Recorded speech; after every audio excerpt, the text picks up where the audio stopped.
Miami. Hope you enjoy the game. I've got a stake bet on Denver minus 5.5. I juiced it up from -3, so you get great value there if you want to follow along. But, of course, if you want to fade Dunaway, you can buy those T-shirts in our store, or go ahead and fade me with your friends if you can get somebody to give you 5.5 tonight. Legion FC this evening as well versus Inter Miami at Protective Stadium. 7 o'clock's first kick for that contest. We're down with our friends at Bud Light. Easy to drink, easy to enjoy at Top Golf. We'll be there 5 to 6 live.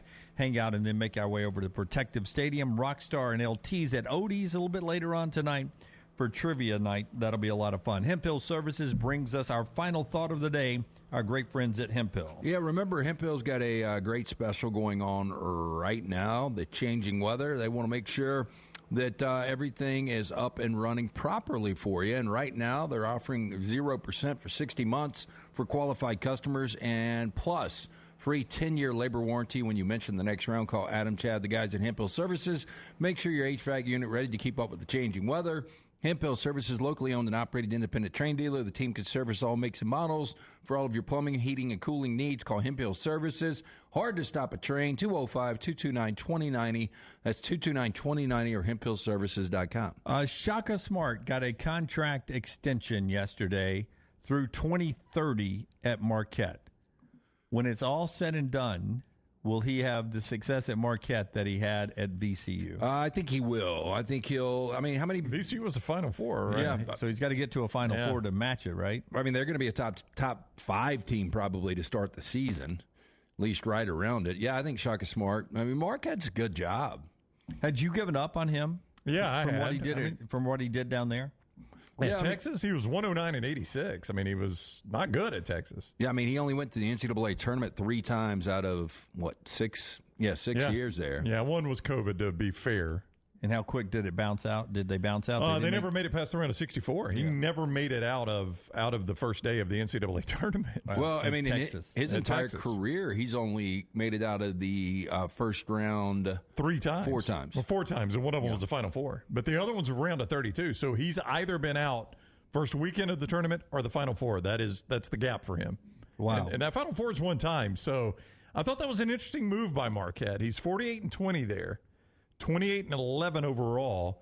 He did win the conference this year, but to Lance's point, they got bounced early in the tournament, and that's his history, is not making it past the round of 32. He caught lightning in a bottle 1 time. Boom and bust, says Patrick over in the chat room there. More bust than boom, though. Yeah. Frank Haith is now on the Texas staff as an assistant coach. That's your basketball news there. Iowa was our 40 and 40 team today at number 38. Stake bet we did not make. I did make it. Auburn over Iowa, more wins. Yeah. Auburn over Iowa. Oh, that's 2 stake bets today. So we made that. So we got 2 stake bets in today. That's good. That's a good day. One now, one future. I like it. Good day. It's an Ice Cube song. Full circle. How about that, Rockstar? Good job out of you. Tie it to Prince now, Rockstar. I might do good day tonight at, you've heard me do it at Trivia. Yeah, I would have to say Lance is going to arrive in his little red Corvette. Oh, yeah. Lance does not have a red Corvette. We could have gone Kiss. I'll kiss you. That's all I want. Could have gone cream. Didn't you have your coffee with cream today? Get on top. All right. Don't forget, Next Round store open. You can get your gear there. You can get your Next Round coffee, which is getting rave reviews and a lot more. We'll see you at Top Golf tonight. Until next time, God bless you and God bless America.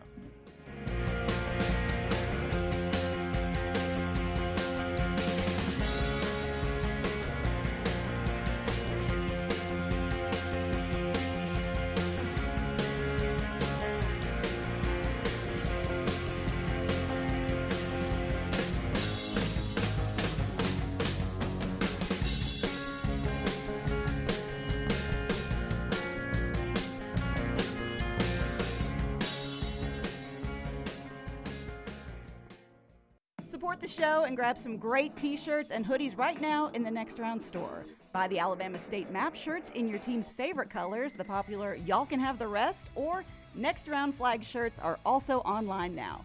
Just go to nextround.store. That's nextround.store. The traditional Next Round logo shirts are there too. Buy them for yourself, or they make a great gift for someone else. And let us know what you'd like to see in the store coming up. Nextround.store. That's nextround.store. Start your day online at nextroundlive.com. Get all the latest videos, podcasts, and college football stories. And it's also a great way to stream the show or shop in the Next Round store. Stay connected by visiting nextroundlive.com. Jim Dunaway, Lance Taylor, Ryan Brown, and Rockstar. Live from the Birmingham Racecourse Casino Studios, the Next Round, presented by Bud Light, is on now. Yes, Luke, over in the Vulcan Tire Automotive chat room, it has been an amazing run. Another steak for me last night. We'll get to what we saw in the NBA. It was historic if you watched that. Women's softball, historic if you watched that as well. But it was also a historic night for our little bitty soccer world here in Birmingham, Alabama. We had a great time with our friends at Bud Light yesterday at Top Golf. Thanks to Landon and his crew, came out and won the big prize at Top Golf, and Bud Light hung out with us there for a while. And then 18,418 fans poured into Protective Stadium, breaking the record they had set 2 Wednesday nights ago of over 12,000 fans being there. Great atmosphere. Legion lose 1-0, but controversy in the 65th minute in what was an obvious foul, should have been a penalty, blah, blah, blah, blah, blah. And the Legion, who had peppered a couple of good shots, couldn't get one home, and the crowd left sad over the defeat, but I think happy about the experience. 1-0. But what do you think, guys? 18,418 paying customers to watch a soccer match in downtown Birmingham. Well, you know, when I pulled into Top Golf for our Bud Light remote last night, I was like, wow, there's a lot of people down here. When I left our remote, I was completely blown away with how many people were there. I can't believe. So was it a sellout or not? Not a sellout, no. Okay. But 18,418. Well, maybe a sellout of available seating. I mean, they cover a lot of the that's seating what I up. heard. Yeah. After the fact, people said there were no tickets available. Yeah, I mean, I'm just saying, like, the seats they didn't have tarps over, that might have been a sellout. I don't know. It looked like it I found it on social media. But I'm with Lance, man. I left. What time did we leave Top Golf? 6:30. I had to wait to get out in traffic. Leaving Top Golf, I'm like, holy crap, there's a soccer game. And I'm having to wait to get out in traffic. I was going to go one way, and I went the other way. Yeah. I mean, I had to wait to get out of the Top Golf parking lot for the cars to go by. Somebody had to let me out. And, I mean, I think that's a testament to how big the crowd was. Yeah, and a buzz there when we got down there. There were already tailgaters going on. Music was playing in the parking lot. So a great atmosphere for the Legion. A lot of our viewers and listeners made it down there. Thank you guys for supporting them. And what a night. Hopefully that continues as they continue in league play. The excitement of the U.S. Open Cup is gone, and it was a great run to get to the Elite Eight. The team that won was dominating the sports news world yesterday, Inter Miami, not because they're any good, but because they had landed Lionel Messi earlier in the day, and it came out with details about his contract. But first, a little backstory. David Beckham, and I guess nobody won our giveaway, right? Nobody saw. I've not seen anything, picture. and we've reached the deadline, so I apologize. We saw a good Photoshop. Yeah, I mean, that was very good. I think it might have been AI. Yeah, that's what my wife said. That was an AI. Yeah, an AI creation. Enforcer has that one. If you want to see the AI creation there. And this is getting scary in society. It is. I mean, you could tell that's computer generated, but it's still really, really good. If I'm Urban Meyer, I'm like the girl on my lap. It was AI. It was all AI. But I mean, the next round gear there, the Dunaway My Hero coffee mug there, brown ice cream creation inside of it there, and some next round gear. Is that David Beckham or is that Drama from the old Entourage show? Good question. It does not look like Johnny Drama. It doesn't look like Johnny Drama in the face? Johnny Drama is, he is the banged up brother of Matt Dillon. I mean, I can see it a little bit in the shadows. Yeah. It Also, really doesn't look like Beckham, though. I didn't get Beckham there. But that was a good Pretty look funny, last though. night. And a hat that is not even available in our store. That was the other dead giveaway. We've never sold that hat before. I would tell you the next thing we should throw out there, and I'm not in charge of throwing out prizes. I don't want to give away the store back there, but you guys can throw it out there. But Matthew McConaughey's in town for a few weeks, shooting a we'll movie. do that. Yeah. So y'all throw it. Okay, let's go. We'll go $100. $100 next round photo. The first one. Now, the first one. We're not going to do it for everyone. The first next round photo sent to us with you and Matthew McConaughey, you in next round gear. That is obvious in the photo. Obvious and clear. That is $100. Okay. $200 if you get McConaughey wearing one of our hats. Yeah. It's got to be Or a next round hat. And We'll go T-shirt too, but now again, got to be clear. I got to be able to know that's our hat and our T-shirt. And I'm willing to bump it to $300 if McConaughey's wearing gear and says, "Hey, you guys are watching and listening to my favorite show the next round." All right. And if you get him stoned on a good day, You never know. he seems like an approachable guy. Yeah, I think he is.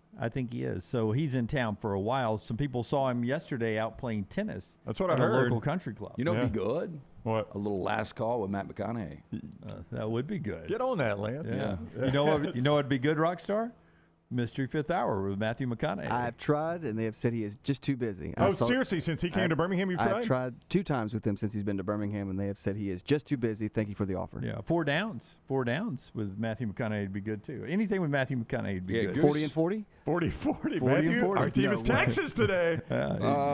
Goose over the Volk Tire and Automotive. Matt barely wears shirts. We've joked about that for years. I think people have. Imagine what kind of response would we get, and what kind of views would we get if we did a last call, him shirtless, And through the roof. like on a pontoon boat? Yeah. Well, what if he takes off the shirt he's wearing and people are shooting a video and he puts on the next round T-shirt for the photo?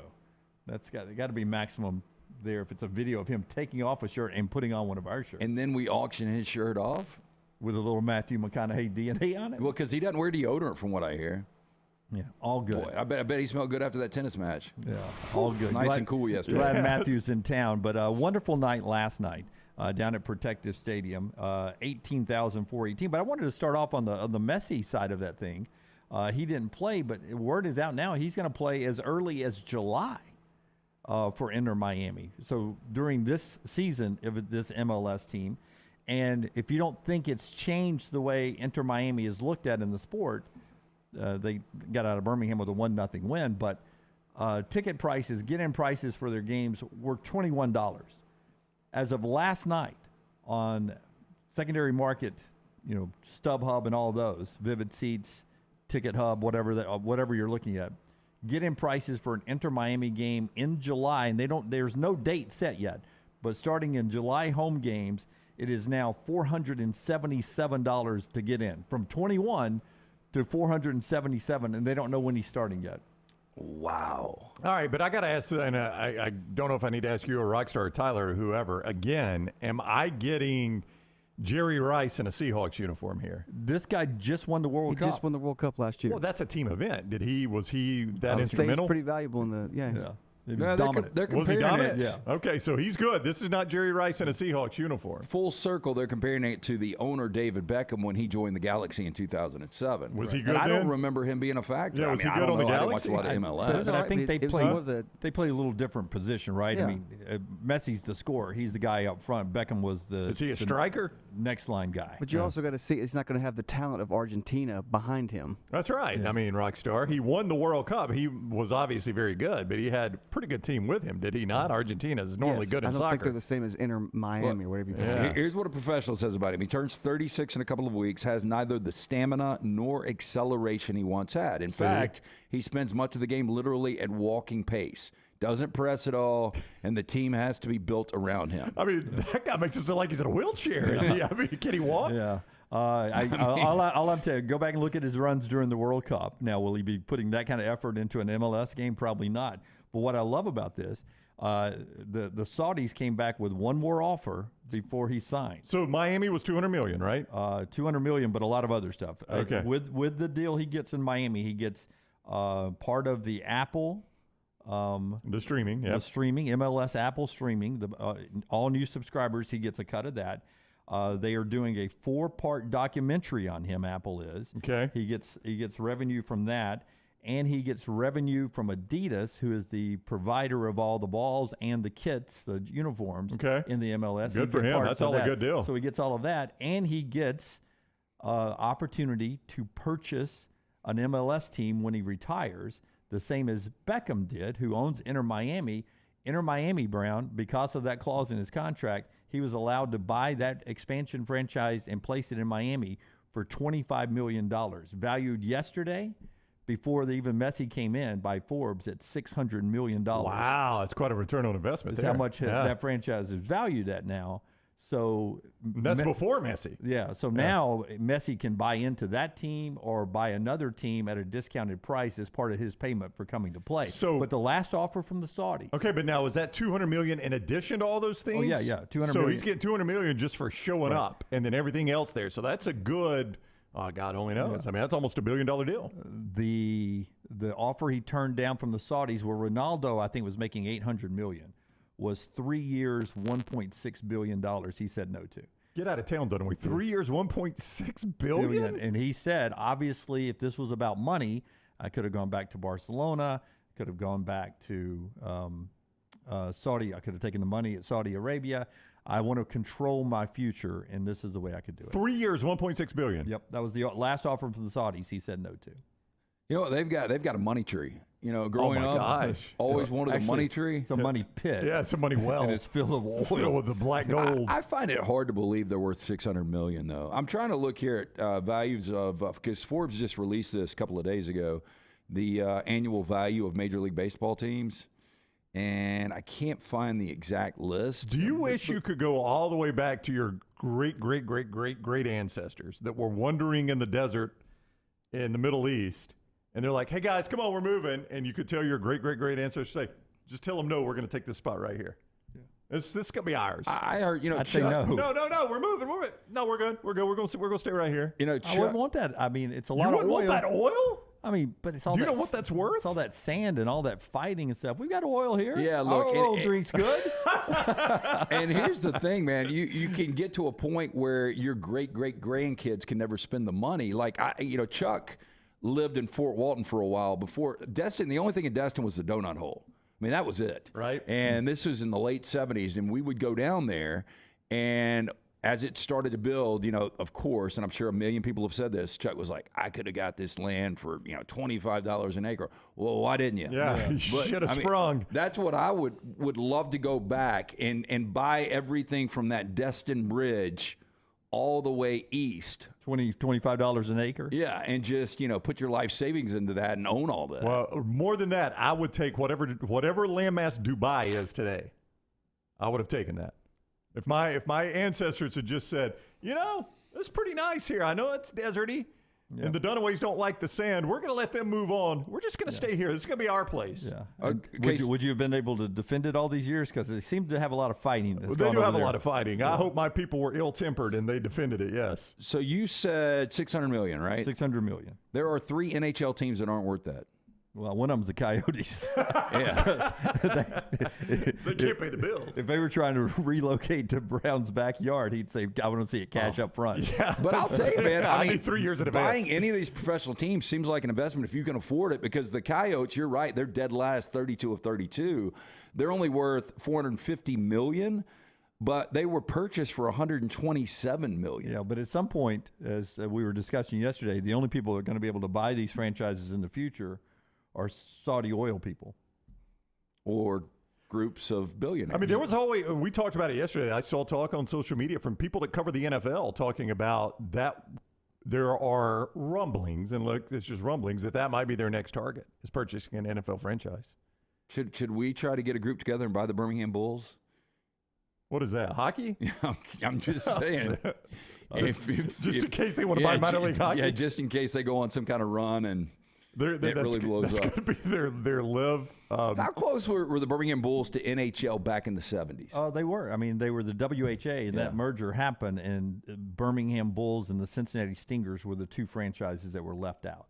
But we would sell out the BJCC back in the day, right? Some games were 5,900. Yeah. I mean, you have so many games, and so many of them are weeknight games, so it was not always a packed house. And I mean, there were some sellouts, but I think I saw Gordie Howe's 1,000th career professional goal in Birmingham. Was he skating with a cane? And he was older.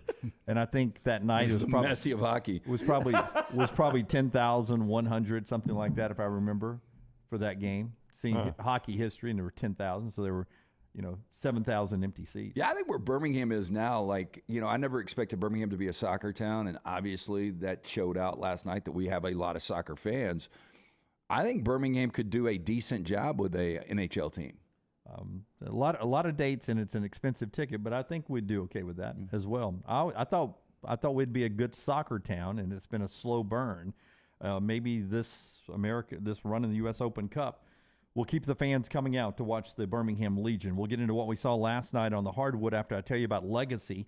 LegacyCreditUnion.com for all the details about their everyday checking, their lifestyle loans. We tell you all the time about their wonderful car loans, truck loans. If you're looking for that in the future, if you want to move your car loans or truck loans over to Legacy, they can do that for you as well. Check it all out online at LegacyCreditUnion.com. That everyday checking is amazing. No monthly fee, no minimum balance, really easy to organize. You get your direct deposit payroll check 2 days early than it normally comes in for everyone else who's not a Legacy customer. So there you go. That's one reason to go to LegacyCreditUnion.com and check out our friends at Legacy, the longtime official credit union of UAB, proud supporters of UAB football, basketball, and all of their sports. In fact, the football practice facility is named after Legacy, the Legacy Pavilion.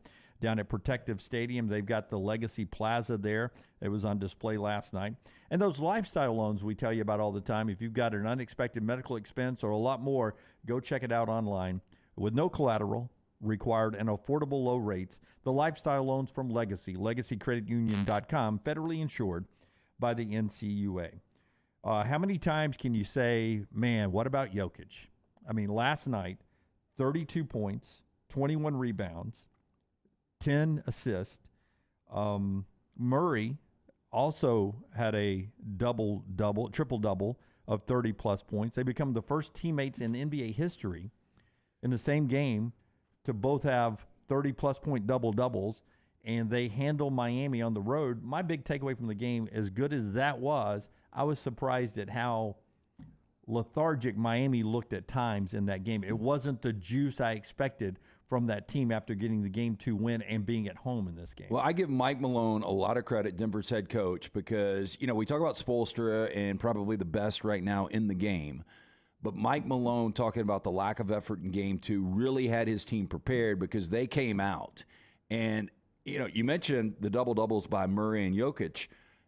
Not only the first teammates to do it in NBA Finals, nobody had ever done it in a regular season game or a postseason game. In history. It's crazy. Yeah, I mean, it was almost like when Alabama played Minnesota and it was, 3-on-5? Yeah. I mean, it's almost like they could have beaten Miami last night because when you look at it, Jokic and Murray combined for 24 field goals. Miami only had 34. Murray and Jokic combined for 31 rebounds. Miami only had 33. And I was talking to you about this earlier. It was a dumbass stake bet on my part because I've liked Denver to win this series the entire time. I thought I was getting value with 5.5 points. Well, I juiced it up. It was 2.5 on the show, and then it got into 3, and I went 5. You said, no, give me 5.5. That was a good halftime line. So I went 5.5. Yeah. Well, they ultimately didn't cover halftime. They were catching 2.5 there. But I felt pretty good about getting 5.5. It seemed like a lot of value at home with all of the buzz coming into this. But Denver is they're a really, really good team. And I told you before, outside of Butler and Adebayo, it's just a collection of, I give them a lot of credit, a lot of effort guys. And, they glue together, and they've played extremely well this postseason. But when both of these teams are at their best, the Nuggets are a double-digit team better. How many NBA postseasons have we had historically? Would you guess 75? I don't know how many. Well, I think we announced the 75 teams, so I'd say we've had 80. 80? Yeah, I don't know. So in 80 postseasons, that's a lot of players, a lot of games, right? How many players have led the entire postseason in points, assists, and rebounds? Like historically, I mean, how many do you think that is? 80 postseasons. How many? Usually you have one doing each column, right? That's right, yeah. How many do you think have led the entire postseason in points, rebounds, and assists? I mean, your big triple-double guys were Magic Johnson and LeBron. They're the ones that have had the most since Jokic. And I don't think they've done it? No. Lead the whole postseason? Nope. Yeah, the answer is 0. Yeah. And guess who's doing it right now? Jokic. It's the greatest individual postseason we've ever seen. And I don't know if we're appreciating it. I don't know. I don't know if it's being appreciated. But it baited me back in. I told you all I wouldn't watch this thing unless there's a game 6, but I watched the second half last night just to see this guy play because it statistically is the greatest individual postseason we have ever seen. I honestly think after back-to-back MVPs, if you're not like a basketball fan, nobody would have said Jokic is a surefire Hall of Famer until now. And I think he's a can't miss. He looks so good. Murray is playing the great role of the sidekick, the Pippen or whatever, but at times he's good. They got Brown off the bench, spelled differently than Ryan. How do you get Brown out of that? B-R-A-U-N, Brown. Yeah, it's Braun. It's Brown. Brown. No, it's Brown. They pronounce it Brown. Yeah, they even argued about it on the game last night. Yeah, see, I always thought at Kansas it was Christian Braun. I know, but they say Brown. But Brown. Maybe it was one of these situations because I remember they used to pronounce it. It was like Darius and Darius. Darius and Darius. Green kept having to drive home the point. He tells us it's Brown. I know it doesn't look brown. He tells us it's Brown. But again, watching him in college, they called him Braun. We will get to our 40 and 40 when we come back and everything else going in sports. A lot of college football news to get to over the next 4 hours. So sit back and enjoy the show that's being brought to you in part today by our friends at Way to Wellness, our journey to healthy living. Last night we had dinner at Odie's right before trivia. We all sat there together, and I got the cheeseburger with extra chili on top of it, the chili cheeseburger and fries. And LT said, "Man, you'd think you'd be watching your calories there." Well, at least you didn't take any grief for it. Yeah, at least he didn't try to food shame me there. Yeah. But it was delicious, and it was so good that the chili that fell off the cheeseburger, I scooped it up with a fork and ate that too. No, you were using your fries before you even put the bun on that's top. the way to do it Fries right and the there. chili Yeah. too. All that to tell you, I only gained 0.4 pounds. Wow, what a night. 0.4 pounds. Thanks to my friends at Way to Wellness. I'm still hanging right there at 190. Go take a shit and you'll lose weight. That's exactly right. It's part of the promo, LT. Our friends at Way to Wellness, all you have to do is go to this website, aplanforme.com, and take a look at their plan. Every plan's different. No cookie cutter plan. Leslie and her board certified team will take care of you. Aplanforme.com. That's Way to Wellness. No contracts, no sign-up fees, and the first consultation's free. LT was asking me last night what my goal is. Really, I don't have a goal. I just want to feel good, and I do it when I'm on my Way to Wellness plan, and I stick to it. So you can do that too. Find out it's easy. Jumpstart that weight loss at planforme.com. When we come back, we jump in to our 40 and 40, our team that's at number 37 today, and a special guest, Eric Mac Clain from the ACC Network, to talk about that and a lot more college football on TNR. Follow The Next Round on Twitter, Instagram, and Facebook at Next Round Live. If you have water or fire damage to your home or business, DryTech is here to help. They work for the customer, not the insurance company. They respond quickly, within 20 minutes when you call 205-637-0143. They have 5 crews ready to go 24/7, built to go on the job when it happens. DryTech has 65-star Google reviews, so call DryTech, not the insurance company. Find more online at mydrytech.com. For 50 years, our friends at Wayne's have been doing things around your house that you don't have time to do. Warm weather is coming. You want that lawn looking great. You want mosquitoes not around. Our friends at Wayne's, they can help you out. Right now, they will do $50 off for each of those services to continue to celebrate their 50th anniversary. Again, our friends at Wayne's, they take care of all of us here on the next round. You don't want those mosquitoes. You want the lawn looking great. Call them today, 866-WAYNES1, or call Waynes.com. If you're looking for a fun golf atmosphere that is laid back with a peaceful environment, the Meadows Golf Course in Harpersville, right off of Highway 280, is perfect for you. Just a short drive from Birmingham, this 18-hole, 200-acre track with rolling fairways and ample greens is the definition of peacefulness of the country just miles from the city. Enjoy a great lunch before your round and a cocktail on the wraparound porch after 18.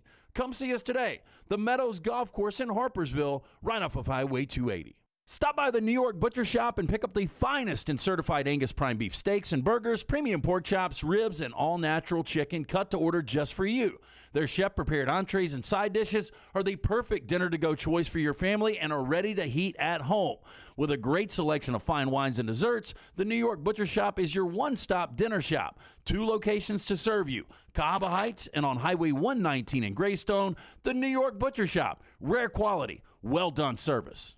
Follow Next Round Live on Twitter, Instagram, Facebook, and YouTube. The social media team at Next Round Live will share the latest interviews and videos from UAB, Alabama, Auburn, and campuses all over the college landscape. You'll also get the latest highlights and news from the Next Round Live Daily Show. Jim, Lance, and Ryan will share their thoughts, and remember, you can always see the old shows on the Next Round Live YouTube channel. Subscribe, like, and don't forget to comment. Turn on the notifications so you don't miss a thing. It's Next Round Live on Twitter, Instagram, Facebook, and YouTube. It's the spring sales event at Alfa Romeo of Birmingham. Now you can get $10,000 off, plus rates as low as 4.7% on new 2022 Alfa Romeo Stelvios and new 2022 Alfa Romeo Giulias. Come see the team at Alfa Romeo of Birmingham, exit 27 just off I-459 on Grants Mill Road, or visit them online at alfaromeousaofbirmingham.com. Hurry down before they're all gone. All incentives applied, in stock units only with approved credit. alfaromeousaofbirmingham.com.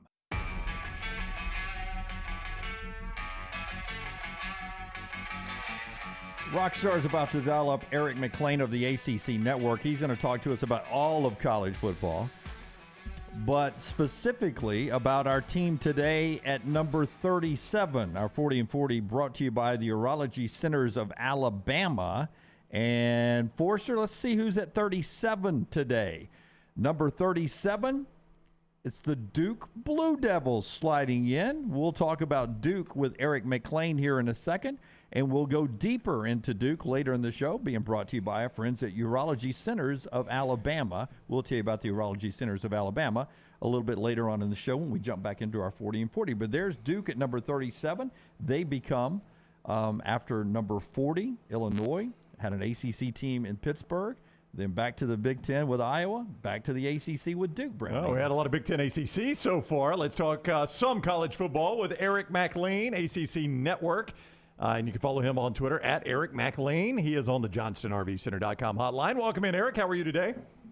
Hey, guys. I'm doing great. Thank you for having me. Yeah, man, we appreciate you coming on. I think the ACC could be fascinating this year because I am a buyer in Florida State. If I am a buyer in Florida State, what should I be worried the most about? Man, I think honestly, just all the hype and expectation, right? How are the young men going to handle it? Because this is the team that, for many years now has just, kind of struggled to get out of their own way and not what, Florida State fans are expecting to see it all. And now all of a sudden, these last 2 years, you start to see some momentum build. Last year, getting double digits in the win column is absolutely tremendous. And now everybody's back. All the coaches, coordinators, players. I mean, I think they lost a left guard, my guy Dylan Gibbons, and that's it. So these guys are absolutely loaded, especially on the offensive side of the ball. On top of, they added, so much talent in the transfer portal. These guys just have really done an amazing job going and finding pieces, identifying what they need, and bringing those young men in. And to now see it all together and kind of the final form of Jordan Travis. So, it's a very tough September that they play probably a top 10 LSU and a top 10 Clemson, right away, and we're going to find out exactly who Florida State is. Going into this season, Eric, the Pac-12 is billed as the quarterbacks league. I think it was that way this time last year for the ACC, and boy, a lot of disappointments. DJ, we thought he would turn it around. He didn't. We thought Devin Leary would have a big year. He gets hurt. You look at Keaton Slovis, you look at Tyler Van Dyke, you look at Brennan Armstrong. I mean, all of these guys look like they really regressed. Yeah, no, I think what was fascinating is you're absolutely right there. When you look at guys and you see, okay, man, it's loaded, right? In the preseason, you see all these names of guys you expected to do really well. Malik Cunningham, another guy, that I had super high expectations for, just really couldn't do it. It was weird, man, but, we did see a surgence of Drake May become one of the best, if not the best quarterback in the country. We saw Jordan Travis really rise up and now up square in the Heisman, kind of preseason race. Riley Leonard at Duke, I thought played really well and, is really a dark horse. I don't think enough people are talking about him. Sam Hartman did his thing. But like you said, a lot of those stars and a lot of things that people expected just didn't deliver. And it was weird how, a lot of situational things with injuries and coordinator changes, philosophy changes. and then losing guys personnel, especially when I think of Brennan Armstrong and the talent that he lost. And, his receivers just having a case of the drops, man. I mean, he's hitting them right in the numbers, hitting them in the face mask, and they can't help him out. So it will be interesting to see, how do those guys get back, because a lot of these guys still around and maybe have transferred, changed schools, but still in the ACC, and how can they take some steps forward being to years that we've seen in the past. And I know you're not old enough to really fully comprehend the final days of Steve Spurrier at Florida before he left Florida, but I was starting to get that vibe with Dabo going on at Clemson. Great success, but when you've been to the mountaintop like Clemson, you get used to eating that kind of food, and it had not been the same. How much is this recruiting success this summer so far sort of rejuvenated the Clemson fan base and maybe even Dabo and his staff a little bit? Mm-hmm. I think what's fascinating about that, man, is, COVID really hurt Clemson. And it's taken, we've seen 2 years for them to kind of recover, not only in the recruiting ranks, but, also just playing and developing guys.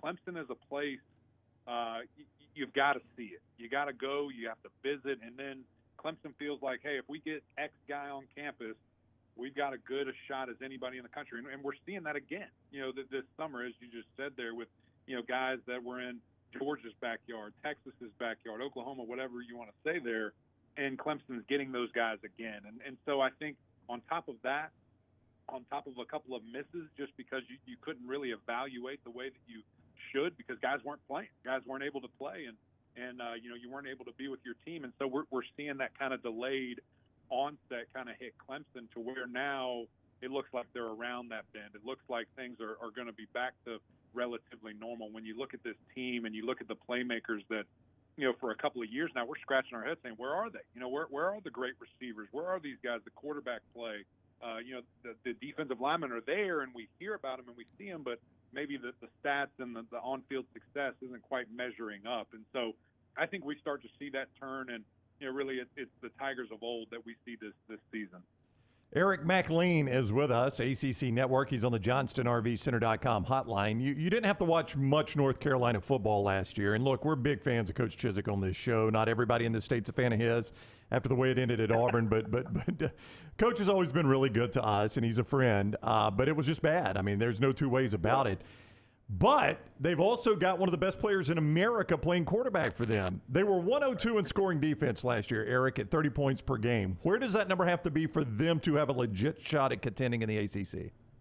Man, it just feels like they have to be a tick better every day, man. So is that, 5 points less? Is it getting into the 20s? What does it look like to where, it just doesn't feel like your offense has to do Superman-type things each and every day. I mean, at the end of it, you said Drake May, he's going to be an outstanding talent.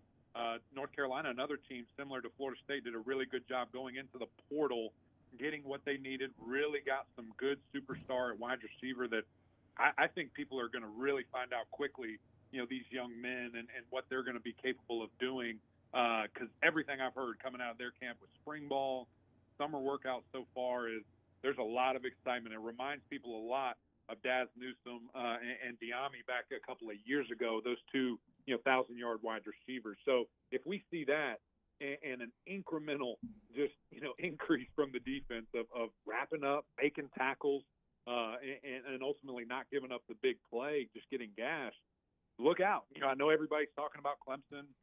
I know everybody's talking about Florida State, but don't forget North Carolina was in that ACC championship a year ago, and like you said, have the best quarterback or one of the best quarterbacks in the country. So I'm right there with you. I think that's the key to their success is how much better can the defense be. One of the great traditions of college football, even on Thursday nights, was watching Lane Stadium enter Sandman, Virginia Tech. They were a power.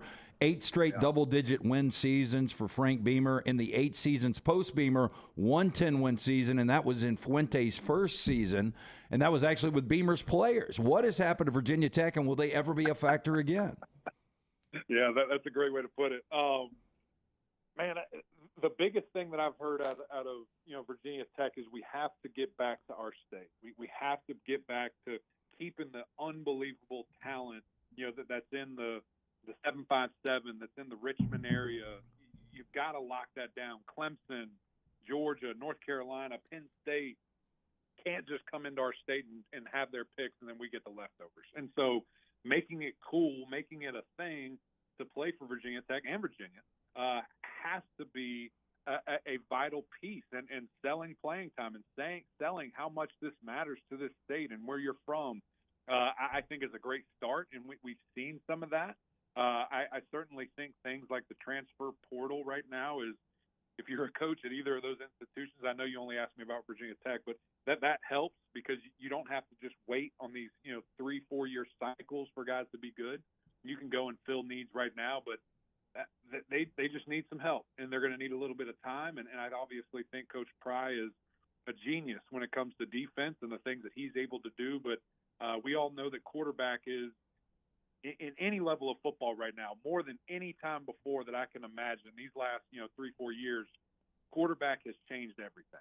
Before it could be I can win with defense, I can win with a great run game, great offensive line. Now it's, if you don't have a QB, you are not winning. That's dynamic and that can play, and they've got to figure that out. That's going to be kind of the second thing after really wrapping their arms around the state of Virginia that they have to do.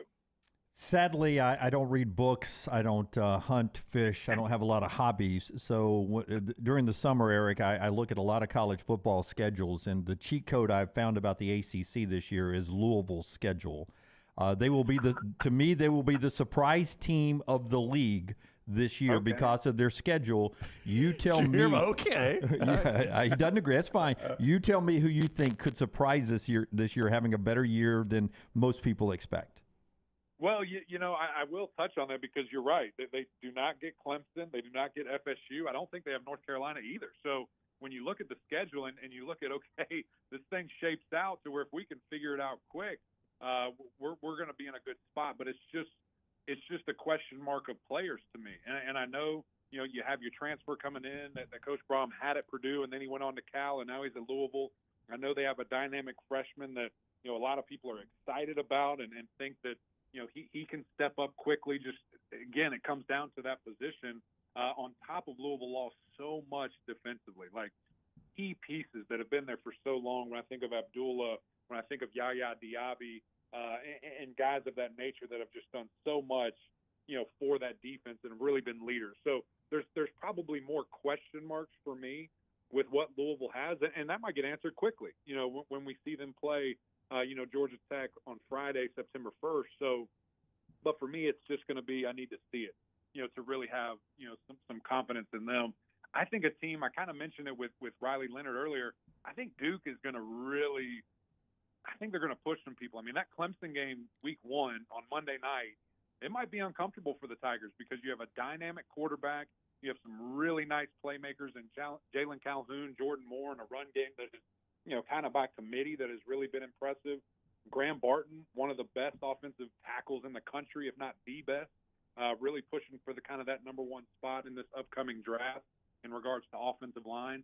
And then a defense that's stingy, with older guys that decided to come back, that wanted to play for this team. And I don't know if we've seen a team from the first year that a coach takes over adopt their attitude and mindset quicker than what we've seen from Duke last year. And so I'm not saying that there's going to be this drastic improvement because they won 9 games. I think it's harder to kind of replicate that, but would not be shocked at all to see them right there again and maybe even get into the double-digit win column. All right, so we've got a panel of 64. Am I right? 67. 67 members of our audience that vote, and they ranked Duke at 37. Too low in your mind, you think? I think that's a good starting point. Okay. I think it's a good starting point. And again, kind of under the radar, but people know who you are, people know what you're doing, and you got a great opportunity week 1 to prove it. I'm not saying you have to win, but if you do, it's obviously amazing. But just if you can compete and be in that game in a team that you want to go to the NFL, play against teams like Clemson, play against teams like Georgia, Alabama, Ohio State. Those are the guys that produce and look different, and we will know very quickly about Duke right there in week 1. Yeah, and I agree. Look, Mike Elko, to me, did the best first-year job or first-year job last year than anybody in college football. And if you go back and look, a great game against North Carolina, they lose that game by 3. If they win that game, they're in the ACC championship game. Right, which is crazy. And they had it won. I mean, the way that Duke lost that game, Riley Leonard marches down the field. I think there's a minute left to go. He delivers a dime for a touchdown. Duke's up and probably going to win the game. But there was some crazy high-low call that I thought was bogus. I didn't think was high-low at all. It gets taken off the board. They back up 15, miss a field goal, and then, of course, Drake May goes down and steals the game. So you're right, man, that they're a penalty away, from being in an ACC championship in year one. Yeah, I mean, conferences are always protecting North Carolina, right? We hear that a lot here. Hey, help us out. When they launched the SEC network, we tried to help Greg Sankey and folks with programming. You take this back to your ACC network, folks. I think this would be fabulous. Maybe not this summer, maybe too late. I'll pitch it to our friend Taylor Tannenbaum with your network and Peter Burns at the SEC network. But Battle of the Network Stars, 10 events, SEC Network versus ACC Network, the host, and you guys do it like the old school 70s show that had all the TV networks, ACC Network versus SEC Network. If the Big Ten wants to participate, but they're not an ESPN property, I think that would be fabulous summer programming, obstacle courses, par threes, all that stuff. It would be tremendous television. They don't have a Roman Harper. Hey, listen, I'm with it, man. I think it would be fantastic. I think we also need to do some crossover events in the season. When we've got some teams playing each other, we need to do some crossover shows and talk a little smack. I think that'd be great. Heck yeah. Oh, that would be good. We're idea people here. I like that, Eric. All right, go follow Eric on Twitter at Eric Mac Clain, the former Clemson great, now with the ACC Network. Thank you so much for the time, Eric. Always great talking with you. Yeah, appreciate you guys. Have a great show this morning. All right, buddy. Thank you. You have a great day. Take care. Almost said you too. Don't know if he's doing a show today. He was on the JohnstonRVCenter.com hotline. You can beat the heat this summer with a new or used RV from Johnston RV Center. 2023 travel trailers, just $179 a month. Fifth wheels, $439 a month. Closeout pricing on the remaining 2022s. Also, those of you that serve active duty or your retired military personnel, great discounts for you. Don't forget the lifetime warranty on all new campers and used campers under 2 years old or newer. I-65 exit 304 in Coleman, 334 in Decatur, JohnstonRVCenter.com. Dave, listen, I brought it up as an SEC guy that I thought the SEC network was going to kick the ACC network's ass. I mean, Takeo Spikes, you mentioned Roman Harper. Alyssa Lang was a soccer player. Dari probably would be a good coxman at the end of a crew. And that's what it's called, right? When you're sitting there going, row, row, row. I don't think that's what that's called. Yeah, right? I think Dari, based on Dari Rockstar's visual, though. Yes. Yeah, I think it is. Look it up. The person that calls the row in a crew team. Is the coxman? I think it's called the coxman. I think Dory needs to collect the snacks and make sure they've got plenty of fluids. The orange slices? Yeah. Peter Burns in the par 3 competition. Peter Burns would be good would golf. be dialing it in there. Yeah, I mean, Tebow. Michael's right. Tebow would be. Tebow is jacked. I don't know. Hey, he could do anything. Our boy Dorian? Coxswain. Coxswain. Oh, yeah, Dorian could do anything. Yeah. Coxswain. Coxmen is another. Yeah, I was very different close. genre. I was very close. I saw that special too. Different parties done. Documentary. Ruffum's right. Now, Feinbaum's on the SEC team. I don't envision Paul contributing much. That's right. Feinbaum's at the front of the boat. No, he's that first line. You let him get taken out. Sorry, Paul. All right, just a little programming for you there. We'll get back into our 40 and 40 coming up a little bit later on in the show. Duke's our team. We unveiled that for you. Show being brought to you in part today by our friends at Hemp Hill Services. Hemp Hill, they're on their way out to your house, right? Yeah, look, they've been really busy, obviously, with the changing weather. And I told the guys, I was like, look, let's just wait till Thursday when I can be out there in the afternoon and I can meet you guys out there. Fantastic work. Anything you guys need, you want to make sure your system is keeping up with this changing weather. Very, very important. Because temperatures are going to be, I think, in the high 80s today. They were in the high 90s yesterday. So make sure you call our friends at Hemp Hill. They're going to make sure that everything is up and working. Hemp Hill Services, Chad, Andrew, Adam, all the guys there for all of your heating, cooling, and plumbing needs. Trust the name that we all trust here. It's hard to stop a train. It's Hemp Hill Services. For more information, hemphillservices.com. Wild night in softball, wilder night in Major League Baseball. We'll get to all that next, right here on TNR. Take the next round anywhere you go with official Next Round gear. Buy yours today at nextround.store. Hi, this is Wes McClooney, owner of the New Balance Birmingham store. Conquer whatever summertime activities you want to take part in, all while wearing the perfect shoes. Our fit specialists take precise measurements of your feet and analyze how you walk and run so that your shoes fit perfectly. And we haven't forgotten about the kids either. We'll get them equipped for summer camp or whatever adventures they take on. Stop by the New Balance Birmingham store today, located on Highway 280 next to Chick-fil-A. New Balance Birmingham. Experience the difference a custom fit makes today. Hey, if you're looking for Birmingham's best pizza, you need to stop in and see our friends at Slice Pizza and Brew. It's as local as you can get, from the ingredients that go into every pizza to the beer on tap. For a great lunch or dinner, go see our friends today, Vestavia or Lakeview at Slice. Did you tweak your shoulder putting up Christmas decorations? Injure your elbow shooting hoops in the backyard? Or hurt your knees getting up from the couch at halftime? Let 2023 be the year precision sports medicine and orthopedics gets your life back on track. Orthopedic care is better together. Find your provider today. Call 205-512-3885. That's 205-512-3885. Or visit precisionsportsortho.com/2023. Are you faced with unexpected medical expenses? You want to update your backyard? Or you just want that dream vacation? Ryan Brown here from The Next Round. Legacy Credit Union can help with lifestyle loans. Legacy lifestyle loans do not require collateral, and they have affordable low rates. See more about Legacy lifestyle loans online at legacycreditunion.com, or simply stop by one of the 9 branches in the greater Birmingham area. Legacy, the official credit union of UAB.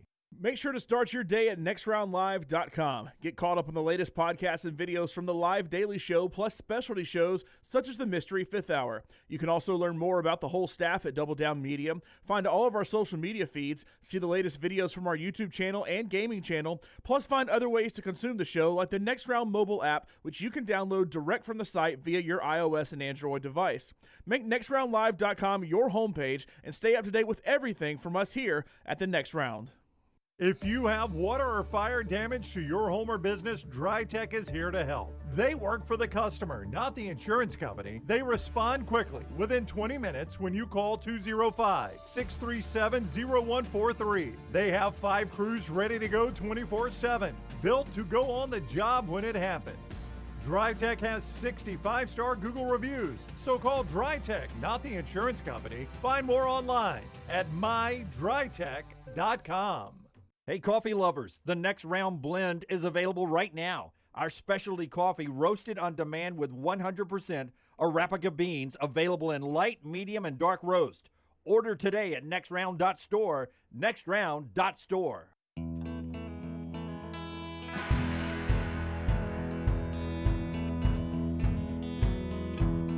Before Brown tells us about Tough Dog out at his garage right now, the Tough Dogs in women's softball are the Sooners, booming again last night.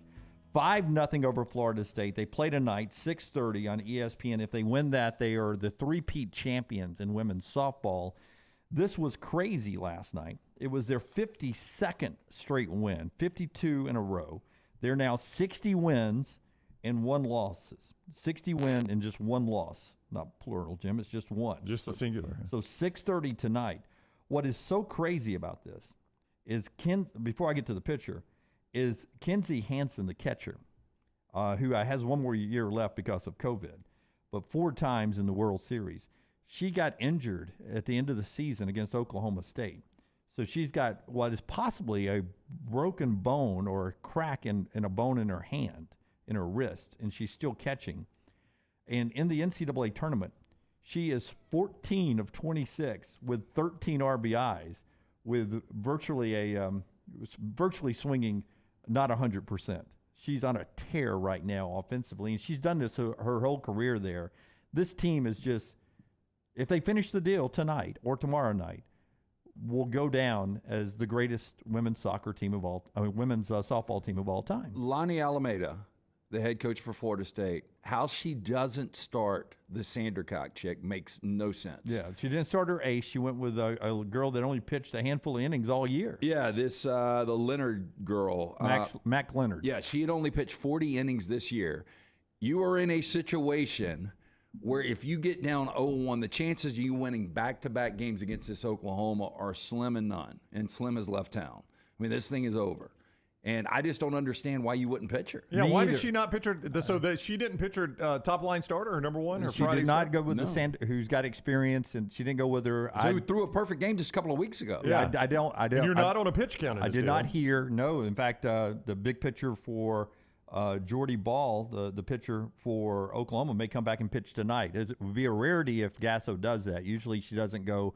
If she wins game one in this series, she doesn't go her ace the next game. She saves her for game 3. But she's really got 3 aces. I mean, she really does. That. She really does. But at Florida State, there's no. I didn't see an explanation. Maybe Forrester did. You see an explanation of why she didn't go with Sandercock? Obviously, she'll start tonight.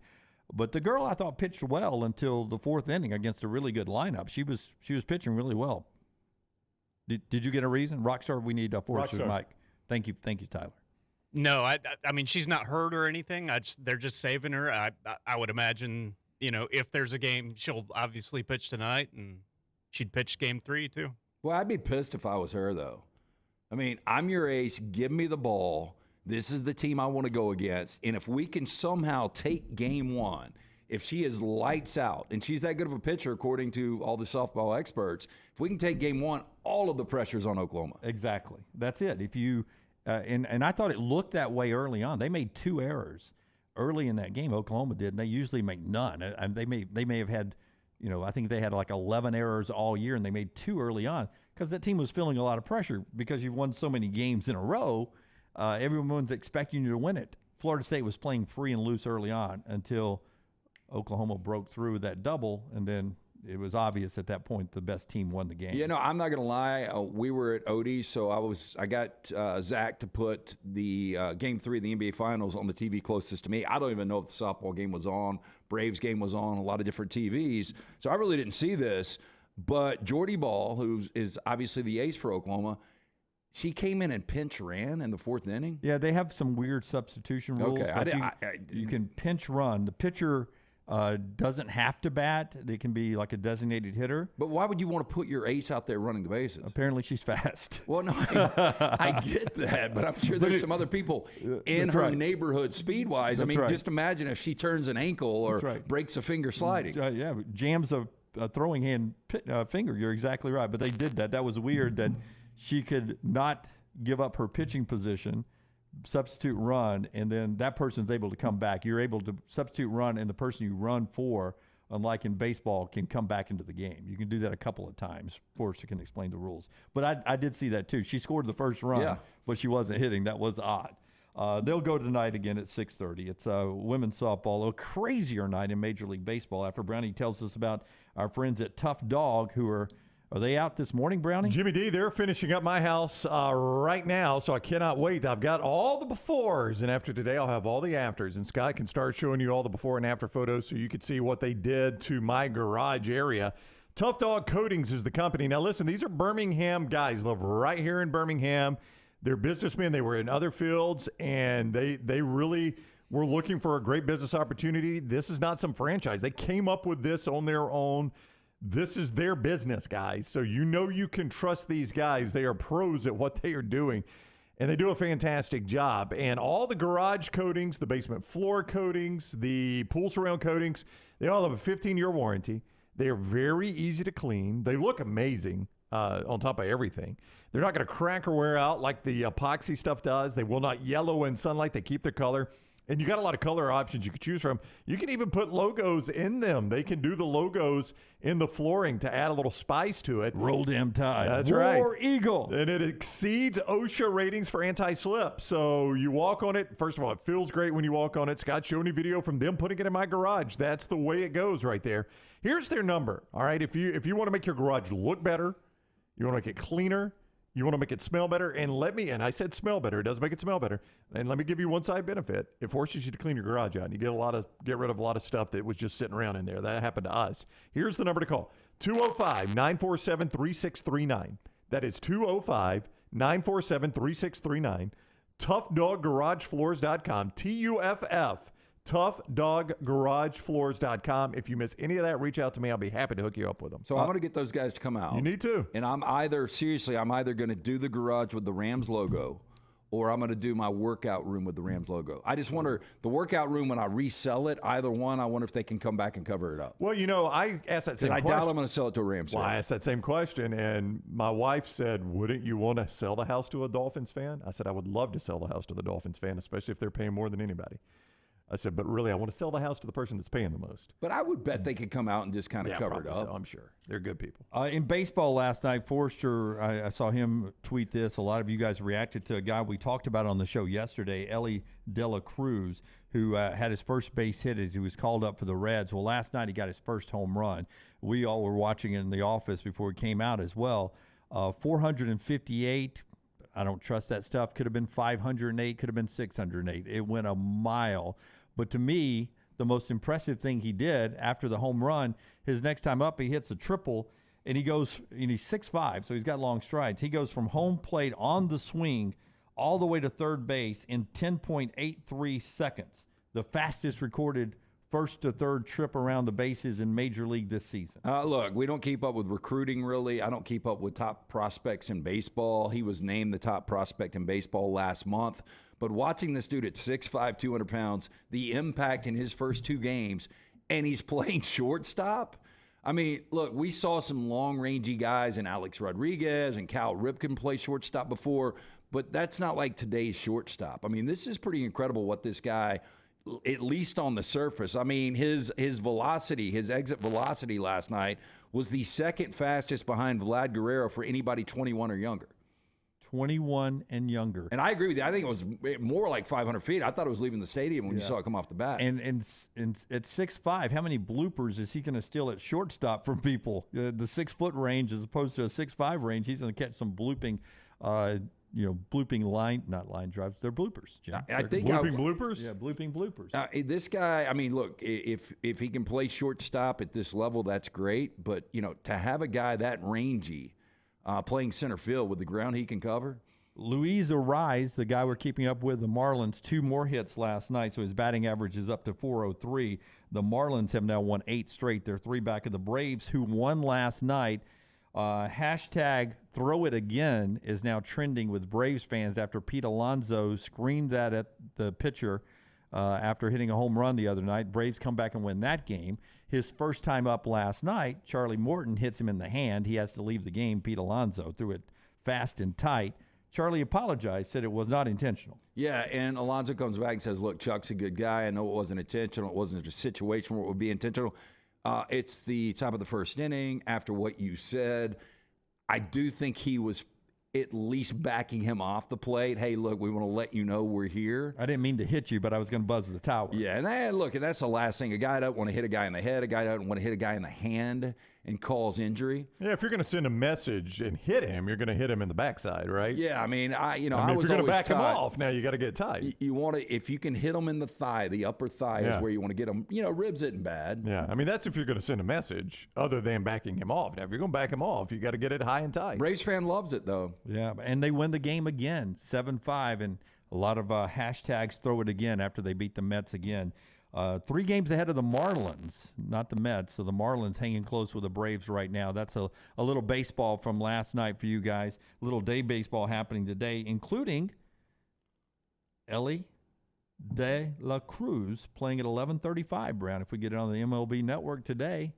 Right there on TV5, Jim. TV5 already. So we'll get to see the young star if he doesn't get a day off coming up a little bit later on. We'll get back to college football when we come back. The show being brought to you in part by our friends at Michelson Laser Vision. Michelson Laser Vision. We'll have our eyes on college football pretty soon. 79 days away, 39 days from our trip up to Nashville, Tennessee. After you tell us about Hemphill, we'll come back. After you tell us about Michelson, we'll come back and tell you what the Big Ten is announcing today and how their schedule is going to be different than the SEC's future schedule. Tell us about our friends at Michelson. Yeah, hey, look, if you wear contacts or eyeglasses, you're wasting money each and every year. Trust me, I'm speaking from experience. I wore the contacts for about a decade. Finally called Dr. Mark Michelson, went in, got screened out. I was a candidate, got the procedure done, only took 12 minutes for both eyes. I now have 20/15 vision. Still, 20 years after the procedure. Make the phone call that I made. 969-8100. Ask for Amy. Tell her the next round sent you. They're going to hook you up with a hassle-free consultation. You've got zero to lose to find out if LASIK is right for you. Dr. Mark Michelson, Dr. Jen Michelson, best in the business. Again, 205-969-8100 or online, michelsonlaservision.com. Call the next round now at 205-734-0923. Hey, Lance Taylor from the next round to tell you about one of our favorite places for breakfast, lunch, and dinner. That is Hamburger Heaven since 1982. Hamburger Heaven has been serving Birmingham's best hamburgers, cheeseburgers, French fries, hand-spun milkshakes, and sandwiches made fresh to order. All of their ingredients are fresh and prepared daily. This includes their beef, always fresh, never frozen, hand-pattied each and every day. For breakfast, lunch, or dinner, visit any of the 4 locations, Highway 280, Irondale, Gardendale, and Homewood. Let's go! Birmingham Squadron season tickets and the NBA preseason game are now on sale. See future NBA stars at a fraction of the cost by calling 205-719-0850 or by going to birminghamsquadron.com to get your Squadron season membership plan. All season ticket holders will receive complimentary tickets to the NBA preseason game in their season ticket location. And groups of 10 or more can buy their tickets now too. birminghamsquadron.com for details. Hey, Ryan Brown here from the next round. Do you want to help pay for my kids' college and look great while you're doing it? You need to go to the Next Round store. Everything from hats to short sleeve and long sleeve t-shirts, sweatshirts, hoodies, zip-up hoodies, and much more. And we're adding new things all the time. Why would you not want to see my kids get a great college education and look great out in the public while you're doing it? Get the gear we wear all the time on the show, and there's only one place to get it. NextRound.store. That's NextRound.store. If you're looking for a fun golf atmosphere that is laid back with a peaceful environment, the Meadows Golf Course in Harpersville, right off of Highway 280, is perfect for you. Just a short drive from Birmingham, this 18-hole, 200-acre track with rolling fairways and ample greens is the definition of peacefulness of the country just miles from the city. Enjoy a great lunch before your round and a cocktail on the wraparound porch after 18. Come see us today. The Meadows Golf Course in Harpersville, right off of Highway 280. Don't miss your chance to win at Birmingham Racecourse Casino. Open 24/7, so come on in for nonstop gaming action. You'll find the latest, hottest, most exciting games around, and you'll love the fun bonuses and big jackpots. Plus, you can watch and wager on horse and greyhound races from all over the world. Your best bet for big wins is just minutes away at Birmingham Racecourse Casino, where you can be a winner too. Birmingham Racecourse Casino off I-459, exit 31 Derby Parkway. Must be 21 or older. When the weather gets warm in the Deep South, there's nothing better than spending your days outside. Ryan Brown here from the next round. When you're outside, there are a couple of things you want to be certain about. Number one, your yard looks the best it can. And number two, you're not always swatting away those mosquitoes. My friends at Wayne's take care of both those things for me. And Wayne's is celebrating their 50th year. So right now, get $50 off your pest, your termite, your lawn, and your mosquito services. Visit callwaynes.com or call 866-WAYNES-1. Jim Dunaway, Lance Taylor, Ryan Brown, and Rockstar. Live from the Birmingham Racecourse Casino Studios, the next round, presented by Bud Light, is on now.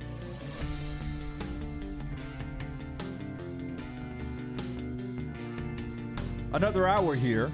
LT's about to tell you about Dr. B and his hair growth, and then we'll get into how the Big Ten is, I think, coming up with an innovative way to do their scheduling, and the announcement is happening today. Innovative and Big Ten aren't necessarily words we include. You tell me whether you like this or not. Coming up, your headlines, 18,418 last night at Protective Stadium. Saw the Legion get beat by Inter Miami in the U.S. Open Cup, but an amazing crowd. Way to go, Legion there. Nuggets take a 2-1 lead in the NBA Finals. Unbelievable game from Jokic and Murray there for the Nuggets. Sooners win their 52nd straight game. They're one win away tonight from claiming their third straight NCAA Softball championship.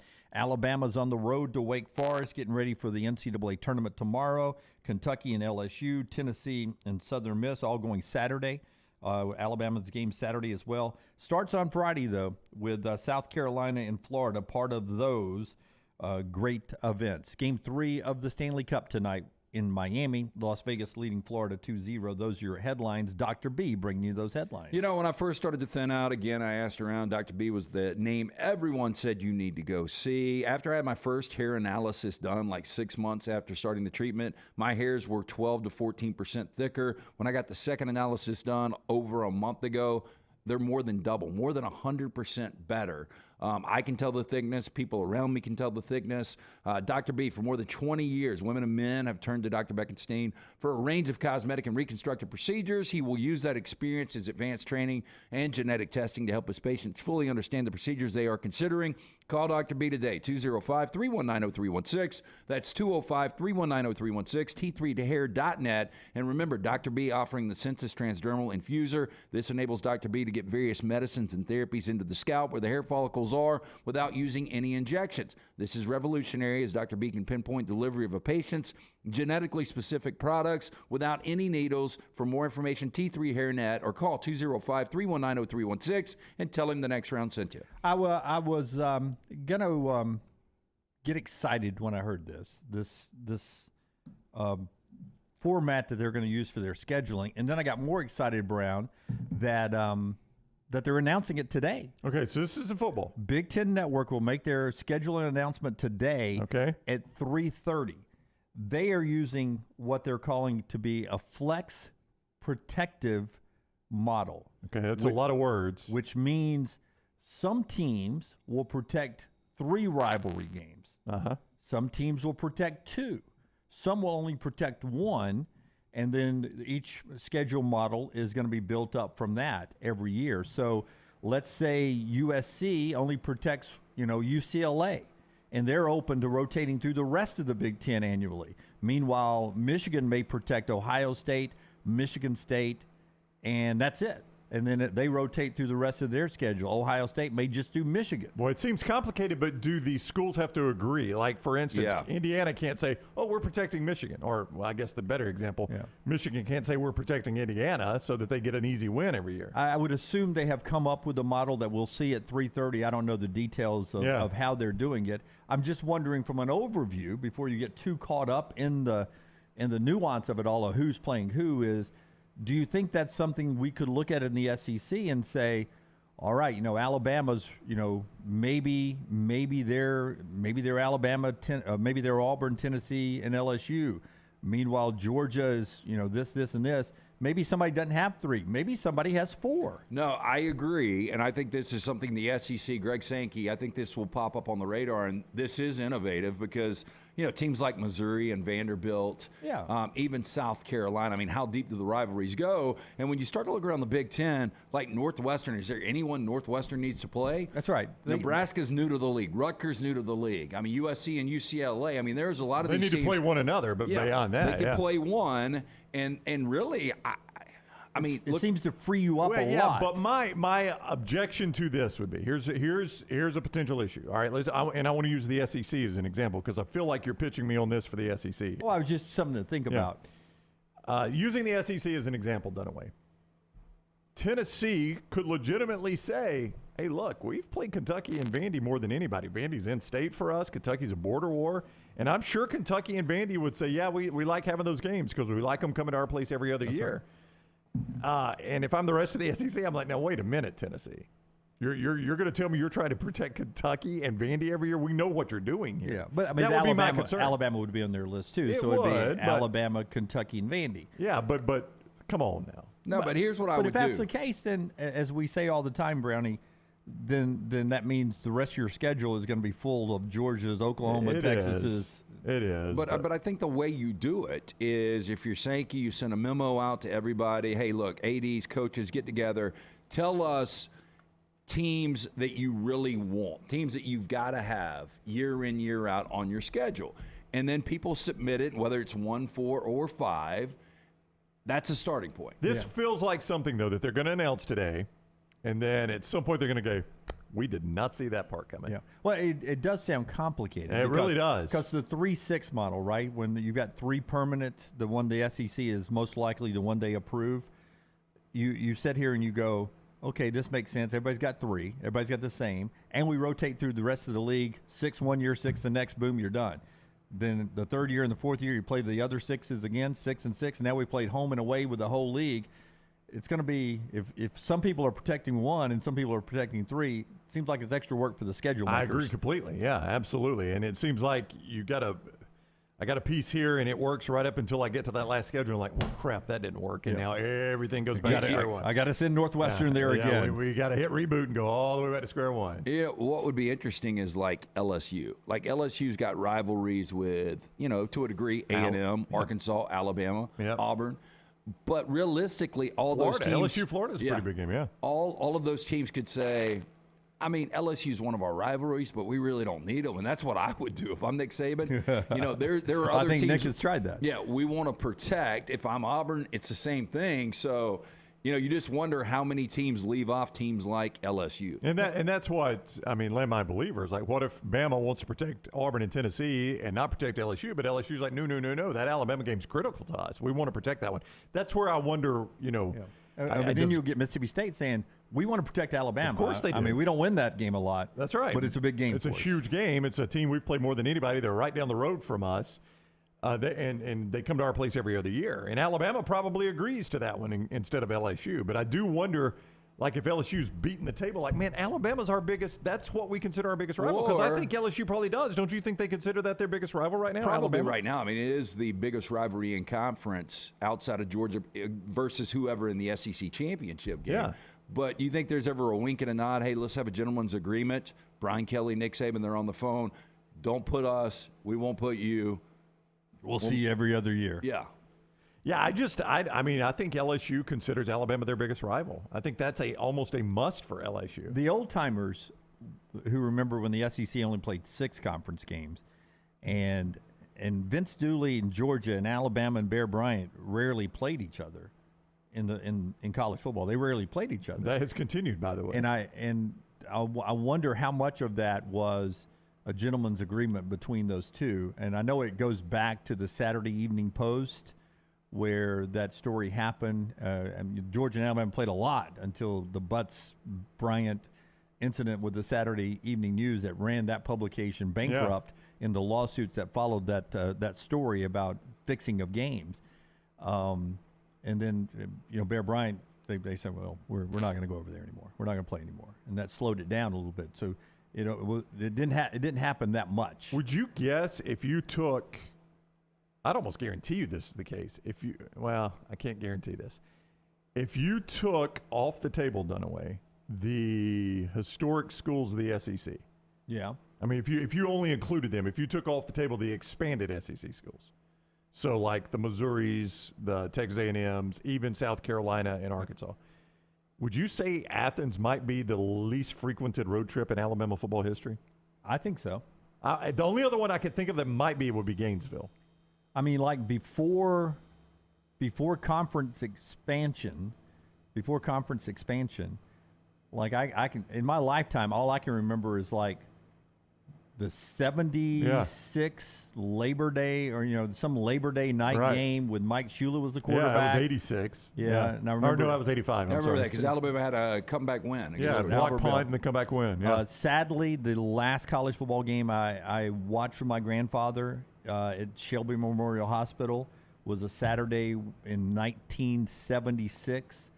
Where Georgia beat Alabama, I believe. Check that out, Brownies. 1976 Alabama schedule. I think Georgia beat Alabama. We watched that game. Or maybe Alabama beat Georgia. Anyway, I thought Pops was doing well. The next day they came and Pop died. Oh, man. So.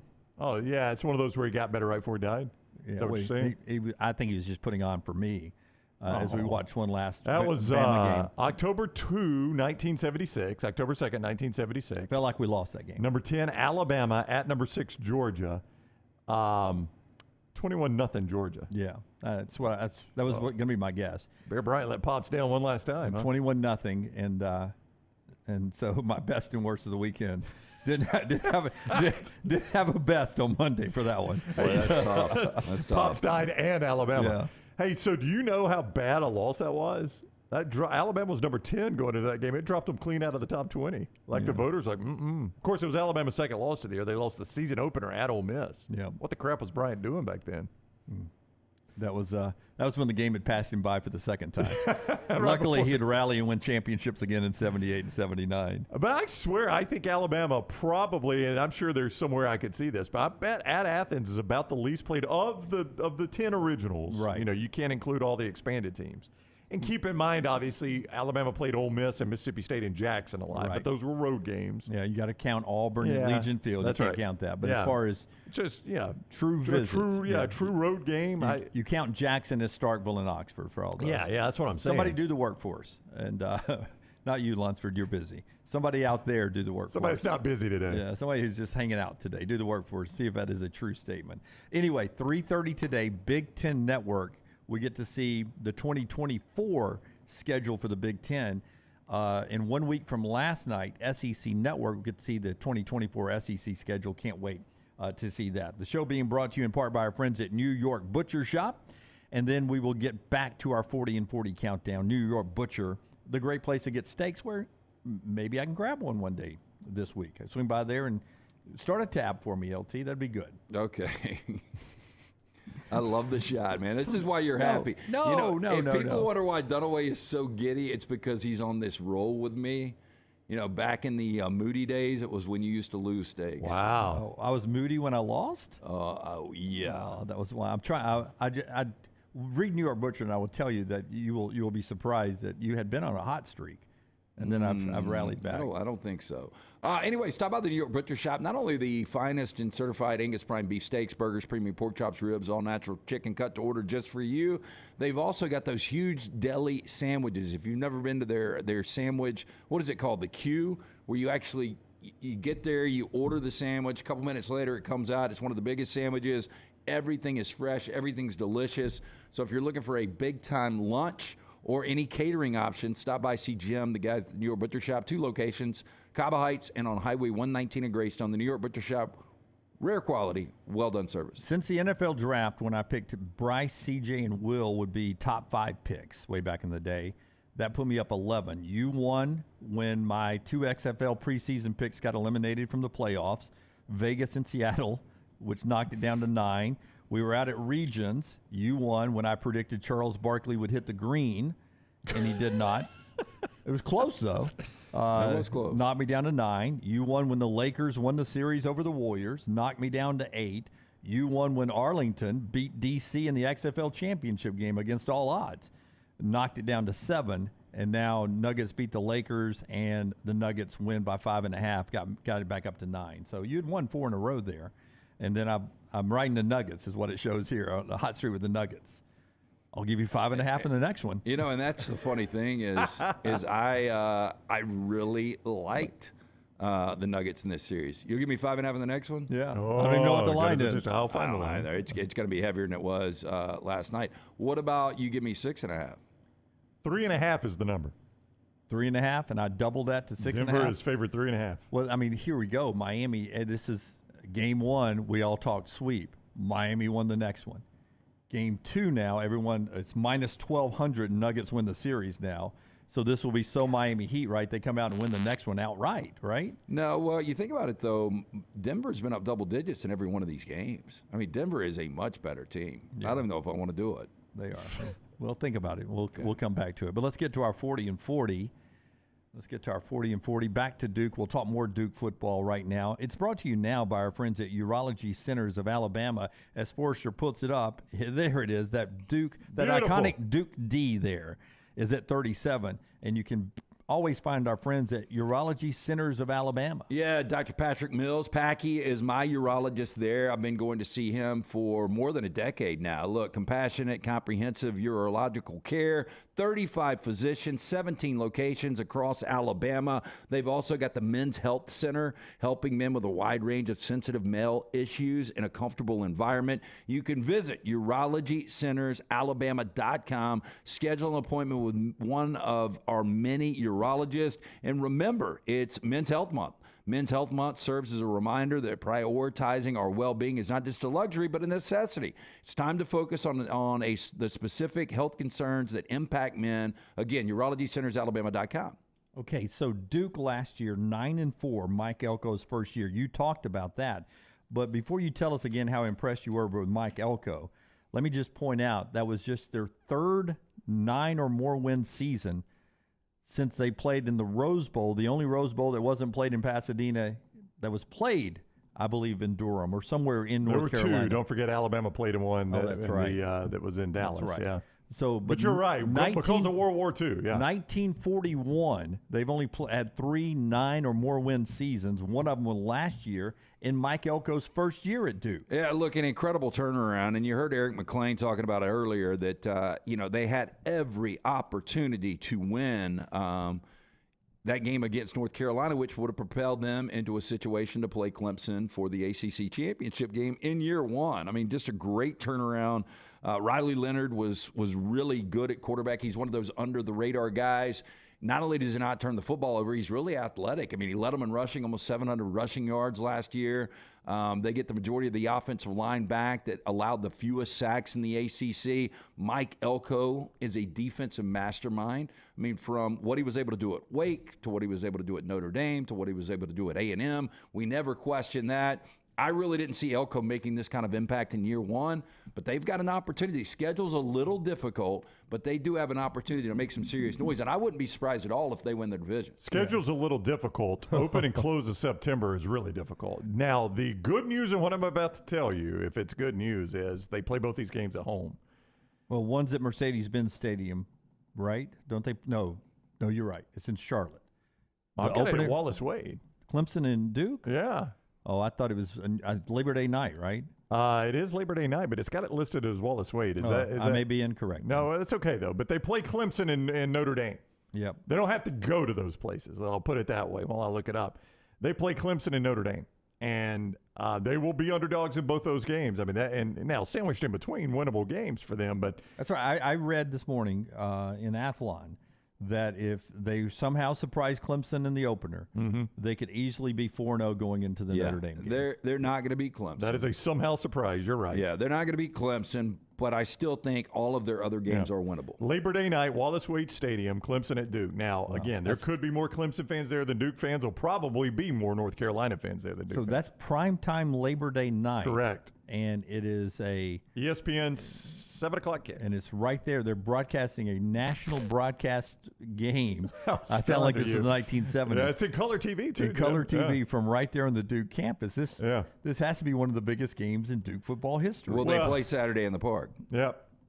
Well, you have to be there 2.5 hours before kickoff to hear that. You were there for probably, Alabama coming there. Oh, God, that was in 2010, I think, wasn't it? Yeah, I wonder if they've expanded or updated. Oh, I don't think so. My wife's a student. I'll ask her. I'm sure she's. You pay tuition there. How do you not know? I'm sure she's rolled by through there. But to your point there, I mean, you got Clemson and Notre Dame on the schedule. Who else? Because Mac Clain made a good point. Mac Clain made a good point that 9 wins last year. To get back to 9 wins with that schedule, I mean, you got to upset somebody. They get through that September. They get a bye week, and it does not relent. By the way, NC State at home, at Florida State, at Louisville, who you think could be a surprise team. They host Wake. They're at North Carolina. They're at Virginia, and they got Pitt. I mean, it's an ACC schedule, but for Duke, that's a tough schedule. Yeah, so they play Clemson, Notre Dame, Florida State. Yep. That's 3 potential top 15 teams. Oh, yeah. And North Carolina, which is North Carolina and Drake May. Yep. So even if you got to win the rest of the games other than those 4, just go 8-4. You can't even match last year's 9 wins. Tough schedule, and that's the problem. I like what Elko's doing. I like their quarterback, but that is too tough of a schedule. What I love about that's a 6-6 schedule. What I love about Riley Leonard, though, Fairhope, Alabama, and his LT says he does it all. Almost passed for 3,000, 20 touchdowns and 6. That's Duke, our 40-40 team today at 37. I thought we had Iowa underrated yesterday. Where do you think? Do you think we got Duke over? I think we got Duke overrated because I think they're a 6-6 team. I don't think that puts you in the top 40 in the country. I don't know if they will be. I mean, year 2, Elko's they're brought not, in a couple 5 of and transfer 7 guys. probably. I don't know. I could see 7 and 5. Yeah, they apparently did not do a lot in the portal either. In fact, they lost a couple of guys, as you would expect from Duke football. We'll see what they're able to do, but a great first year from Mike Elko, who showed he could coach. 40-40 countdown continues tomorrow with team number 36, a familiar face. I was wrong. I teased early in the week that we had an in-state team. That's Monday. This week. That didn't happen until Monday, so make sure you're with us as our 40 and 40 brought to you by our friends at UCA, the Urology Centers of Alabama. All right, when we come back, more college football news out there. We talked about the Big Ten scheduling. The Big 12 is getting creative. Do you like it or not? We'll find out if these guys like what the Big 12's trying to do. It's next on TNR. Everything Next Round is on demand now in the podcast section at nextroundlive.com. Summer is here, school is out, and that means moving season. If you need help buying a home or selling your home, you need Holly Mac Wilson. Let Holly Mac Wilson do for you what she did for 70 people last year. Find you the home of your dreams. She is a professional who helps you with every step of the buying and selling process. Holly Mac Wilson will help you find a home, negotiate the best price, and help you get your home ready to sell. She helps you get the most out of the house you are selling and helps you get into the home of your dreams at the best possible price. Holly Mac Wilson can help you find a home anywhere in Alabama, from Huntsville to Mobile. So call Holly Mac Wilson today, 205-901-9446, or check her out online at hollymachomes.com. Then sit back and enjoy your summer. Who knows? She may even help you plan your summer vacation. That's Holly Mac Wilson at 205-901-9446 or hollymachomes.com. Holly Mac Wilson, your trusted and professional travel planner and Keller Williams agent. Spring weather is here, and our friends at Hemphill Services are offering a $69 HVAC tune-up plus 10% off any service call when you mention the next round. Call Adam, Chad, and the guys at Hemphill Services. Make sure your HVAC unit is ready to keep up with the changing weather. Hemphill Services, locally owned and operated independent train dealer. The team can service all makes and models. For all of your plumbing, heating, and cooling needs, call Hemphill Services. It's hard to stop a train. 205-229-2090 or hemphillservices.com. That's 205-229-2090. hemphillservices.com. Follow Next Round Live on Twitter, Instagram, Facebook, and YouTube. The social media team at Next Round Live is dedicated to giving you daily news conferences and practice video from UAB, Alabama, Auburn, and around college football. Follow and compare to the sites you used to visit. You'll also get the latest highlights and news from the Next Round Daily Show. Turn on the notifications so you don't miss a thing. Next Round Live on Twitter, Instagram, Facebook, and YouTube. See more at nextroundlive.com. This is for the men who never settle, the ones who believe only quitters end a game in a tie, the type of guys who choose the bar with the biggest TVs to overcompensate for theirs at home. This is the Lodge mentality. This is Twin Peaks. Hey, Lance Taylor from the Next Round to tell you about my friends at Michelson Laser Vision, located conveniently UAB Highlands. Almost 20 years ago, I went in for the procedure. Only took 12 minutes for both eyes. When I went in, I had 2200 vision. I was legally blind. Now I have 20/15 vision, still 19 years later. Make the call today. Schedule a hassle-free consultation. 969-8100. Dr. Mark Michelson, Dr. Jen Michelson, Michelson Laser Vision. Make sure you tell them the Next Round sent you. 969-8100 or MichelsonLaserVision.com. Want more of the show? Download the app or visit nextroundlive.com for the latest podcast. The Mystery Fifth Hour, our Not For All Ages podcast, The Last Call, and our entire Double Down Media podcast family. All at nextroundlive.com and on the Next Round app.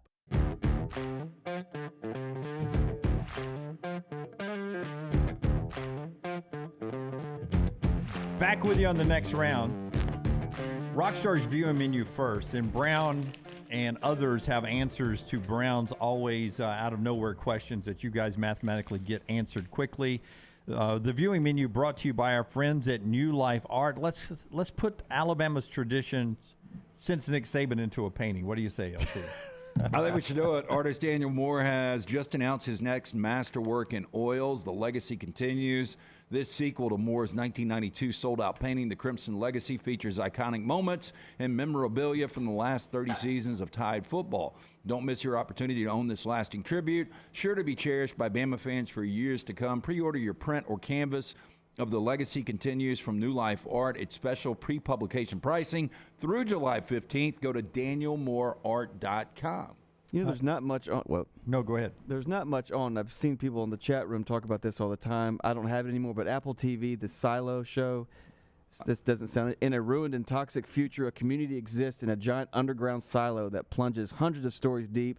There, people live in a society full of regulations they believe are meant to protect them. Yeah, this almost reminds me of what was the Chris Evans train that turned into TNT. Yeah. Snowpiercer? Snowpiercer. Yeah. The movie was great. Dystopian future. I'm all in, though, man. I read reviews on it yesterday after it was recommended, and I haven't jumped on it yet, but I'll check it out. Why'd you give up Apple TV?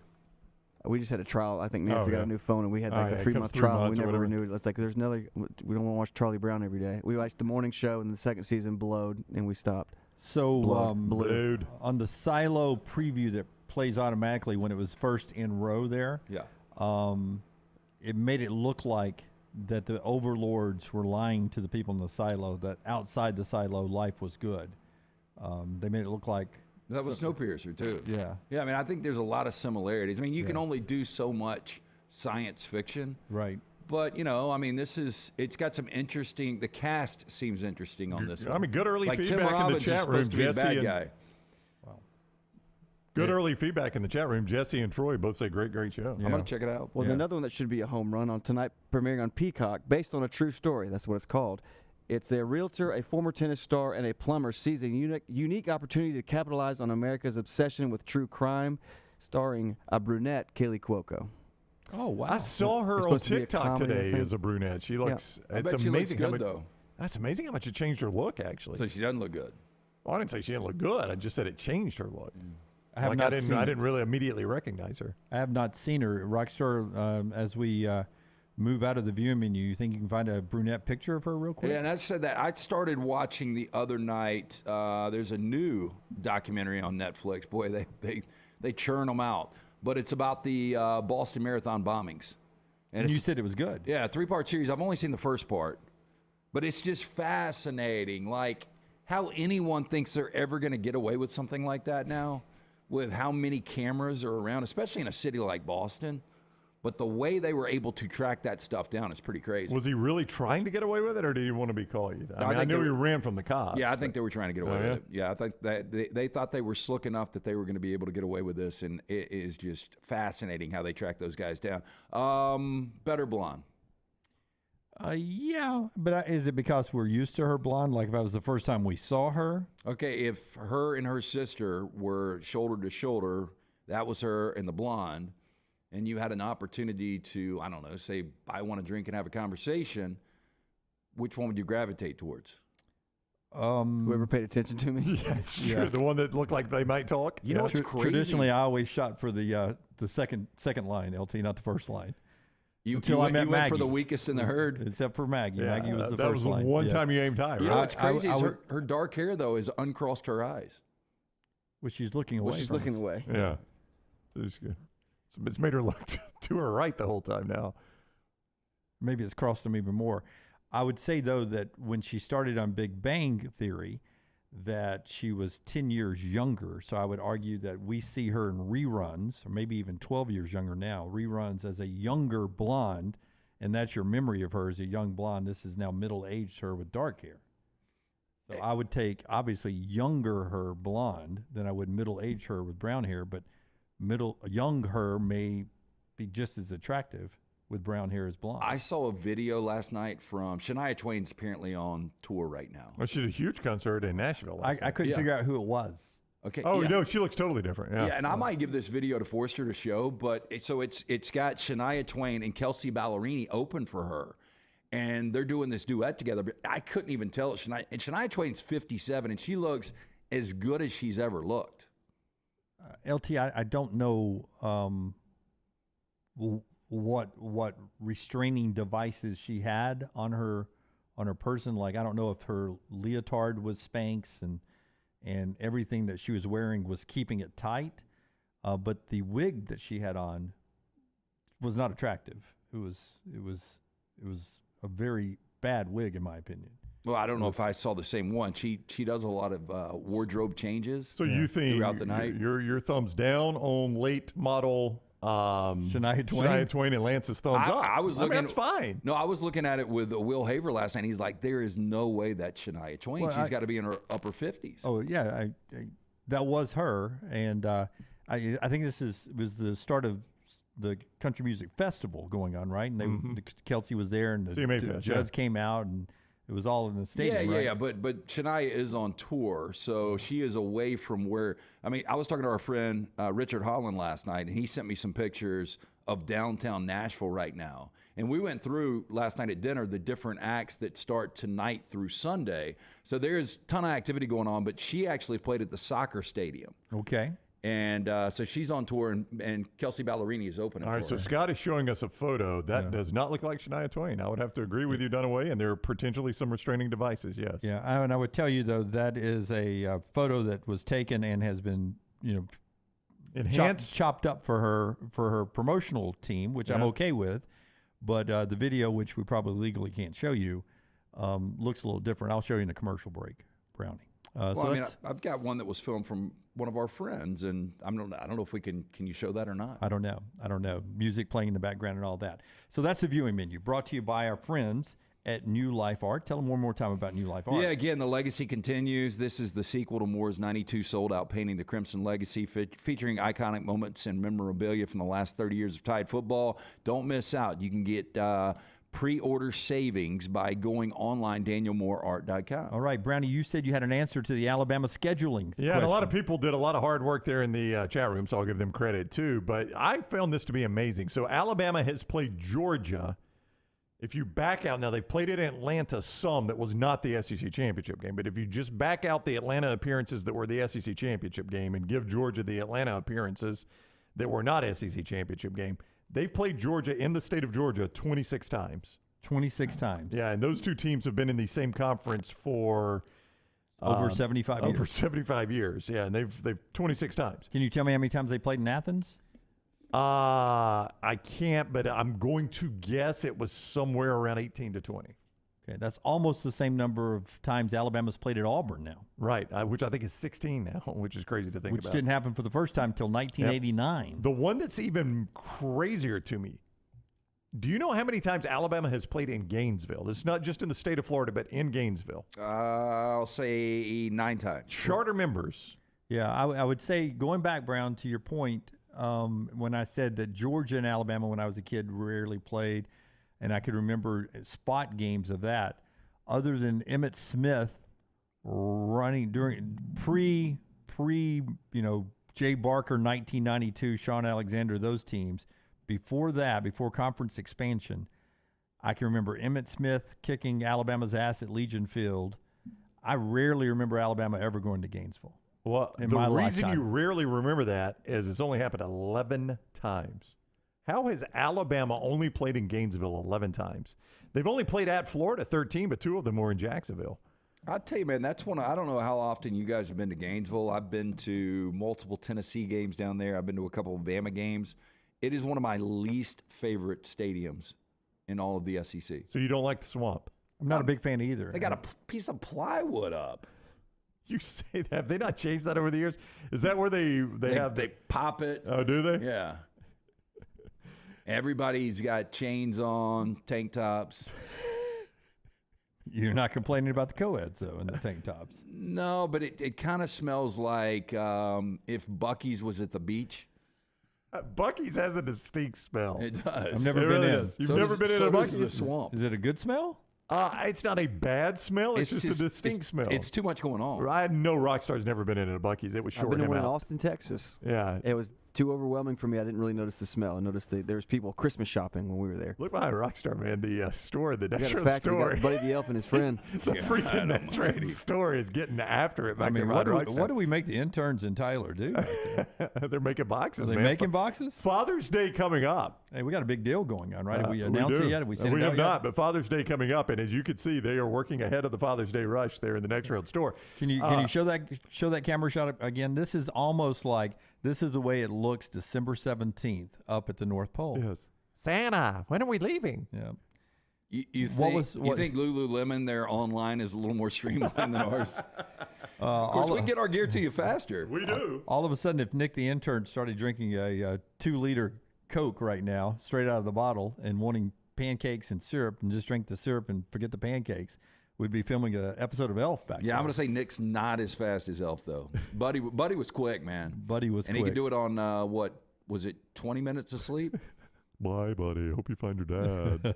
I got a full 20 minutes last night. Yeah, so 11 times in Gainesville. That is just hard to believe. And whether you like the stadium or not, I mean, that aside, the fact that those are SEC charter members and Bama's only played there 11 times shows you what a lot of people complain about in the SEC schedule.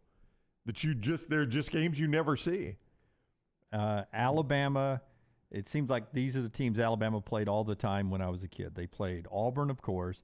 They played Tennessee, of course. They played Vandy, it seemed like, every year. Mississippi State every year. Ole Miss every year. And did I say LSU yet? Yeah, well, LSU give me a every second. year. Let me dig back. Brooks did the work in the Vulcan Tire and Automotive chat room. Bama has played at Auburn 16 times, physically in Gainesville 11 times, in Athens 20 times, in Lexington 17 times, in Baton Rouge 41, in Starkville 25, in Oxford 15, in Tennessee and Knoxville 49, and in Nashville 44. I mean, they've played in Oxford more than they've played in Gainesville, and that game only moved to Oxford, I think, in 93. I think up until 93, that game was played in Jackson. Kind of hard to believe that number 2 on that list is Vanderbilt. I mean, I do remember that year in, year out. They've already played more times in Fayetteville than they played in Gainesville.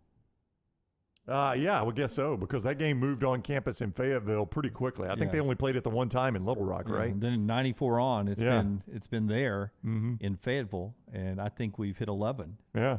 So I mean, it's nuts how few times they've actually played in Gainesville. I don't know how that's even possible. And Arkansas didn't join the league until 92. Until 1992. Yeah. It's crazy. So however screwed up you think the schedule is, it used to be worse. I guess so. We get the Big Ten schedule announcement later today, 3:30 on the Big Ten Network. Can't wait to see that. The show being brought to you in part by our friends at Hemphill. One more college football note to tell you about after LT tells you about our friends at Hemphill.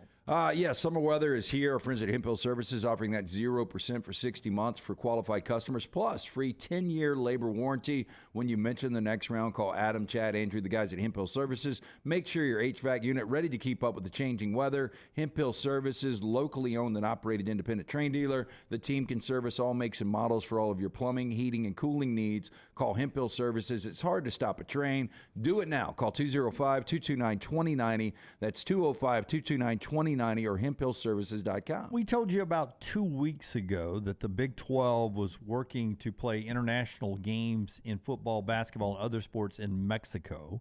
It became official yesterday that Houston and Kansas will play a basketball game in Mexico City in 2024. I remember our discussion was if any game would be a marquee game out of the new Big 12, it would be Houston and Kansas.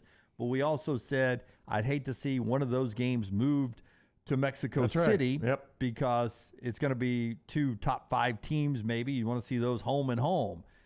No details on if that'll be an extra game. Yeah, that was my solution, if you remember. They play, but it does not count in the Big 12 standings. Play 3 times. Yeah, you play 3 times.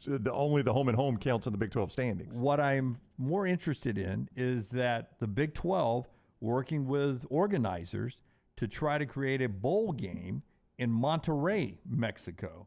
That would be a Big 12 anchor game to send one of their teams to Mexico, becoming currently the second international game with the Bahamas Bowl.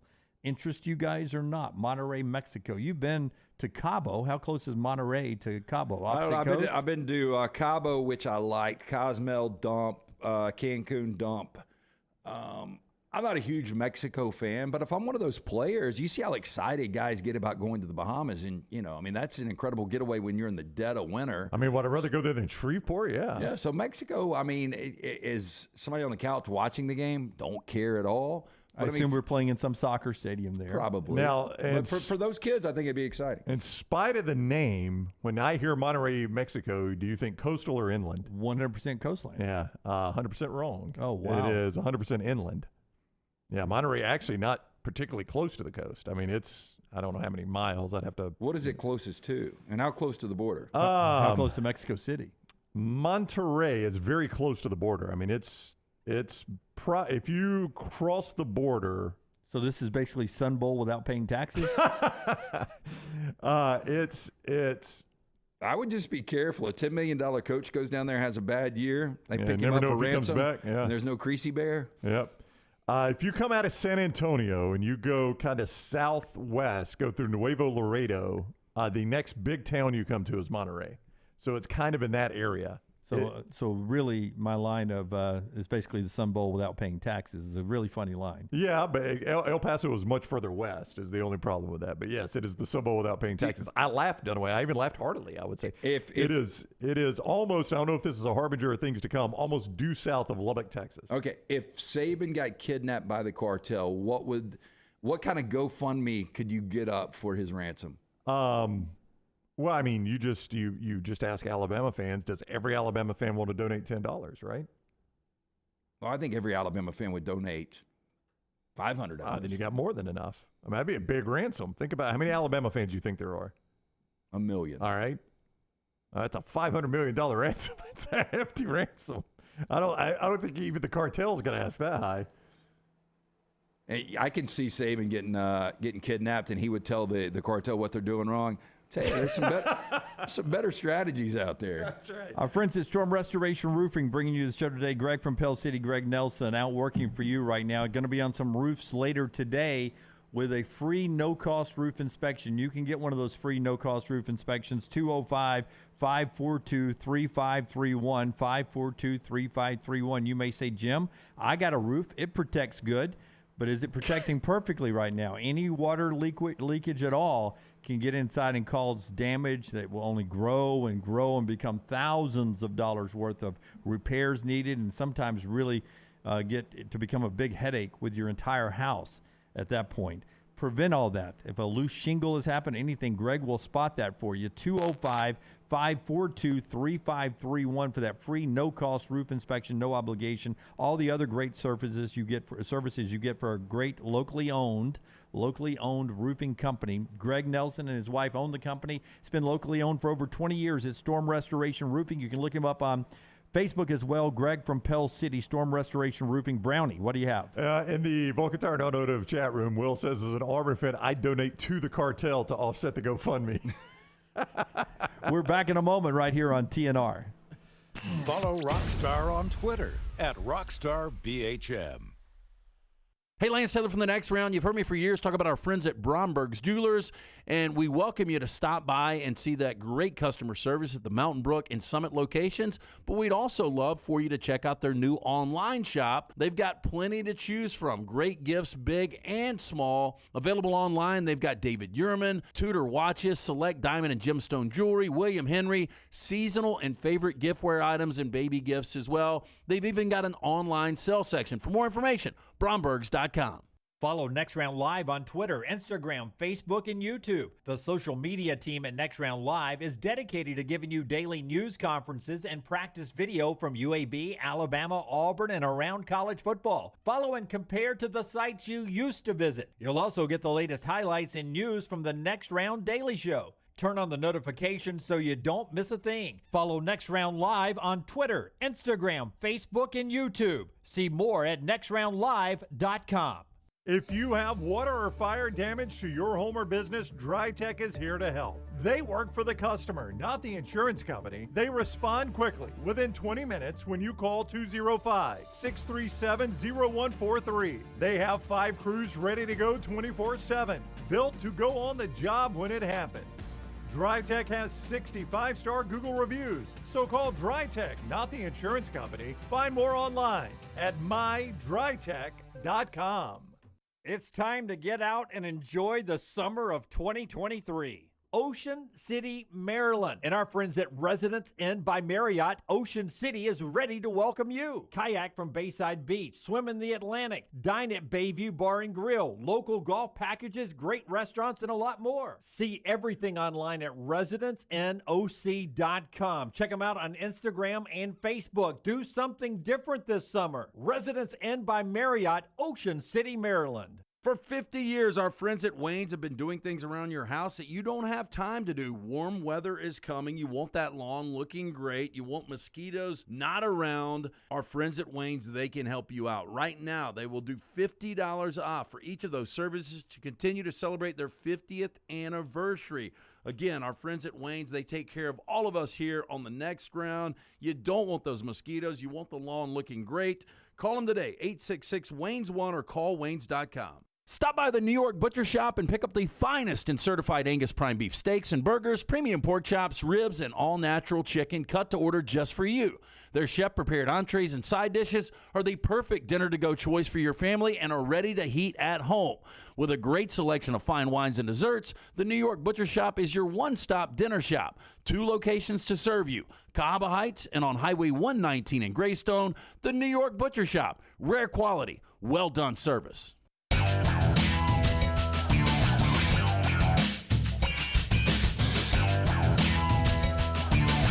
Redmont vodka. Redmont vodka is good in just about anything. I'm enjoying one of our great Body Armor lights up here, the Peach Mango. And I think all I had to throw in here is a little Redmont vodka, and I'd have what I used to drink. One of my first drinks ever was the old Fuzzy Navel. Well, I bet we've got some Redmont vodka. Yeah, I if you can want get to try. some. It's right next door, right here. You want some? I've got a very important golf date later today. Yeah. Where You're not going to have a transfusion there? I'm going to be playing out above my head today. I'd be like the Birmingham Legion playing against MLS golfers today. Who's the best golfer playing today? It's going to be Brown's friend, David. Why is it not me? I think you'll be number 2. Is David better than you? I don't think so, no. But Jim clearly does. Well, if I get the first pick, I'm picking teams. I'm going to pick David. Okay. You'll get the first pick then. Locally owned. So all of a sudden, it's a rivalry game today. It is, yeah. Redmont Vodka, their aim, clarity, and taste, color, and smells. Vodka perfection. Redmont Vodka made from corn, which not only makes it gluten-free, also provides that smooth finish, no harsh aftertaste, 8 times distilled. Available at local package and ABC stores. Also available in 22 states. Ask for it by name. Redmont Vodka. Oh, seriously, you ever had a Fuzzy Navel? Yeah, when I was 16. Yeah. Me too, when I was a 16-year-old girl. Fuzzy Navel, Brownie, you ever? I don't believe I've ever had a Fuzzy Navel. What is it? Well, Peach schnapps? Peach schnapps and orange juice and vodka? I guess you would put orange juice and vodka in it. I forgot what I did. I remember it was at my house for Christmas, and my brother was in the Army at that time, and he brought home his then girlfriend, and they had some peach schnapps. And so I just made a drink, and I'd go down to the basement, listen to music, go back up, make another drink. Middle of the night. It's the only time I ever drank them, though. Yeah, peach schnapps was big back in, I think it was called Froggers, that have specials of peach schnapps on ladies' nights. Hoppers, that's right. Hoppers had the big neon frog on the wall there. No, well, that was Senior Frogs. Senior Frog. Oh, yeah. Okay. Did you ever play at Senior Frog, Rocky? Never got invited to play at Senior Frog. Did you not? Senior Frog was not a live music joint. It was more of DJ Acapulco. Sounds awesome. Yeah. But they did have ladies' nights back in the days. I think are illegal now, right? Well, they had naval battles because I saw a naval battle there hosted by our buddy Tony Curry. Really, Tony? You can't have ladies' night anymore? I don't know. I think they got away from those things. And ladies' nights would discount, like the ladies could get in.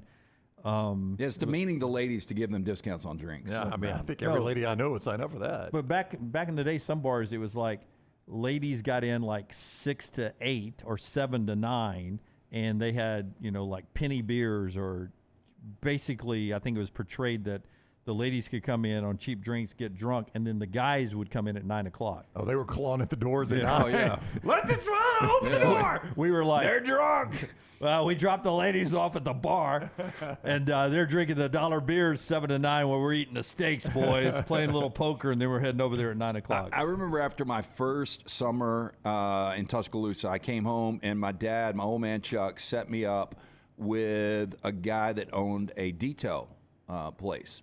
And so I would detail cars, and I'll never forget when on my way home, I would listen to Rock 99, and Tony Curry painted the best picture of Owl's Safari Club. I never went. Right.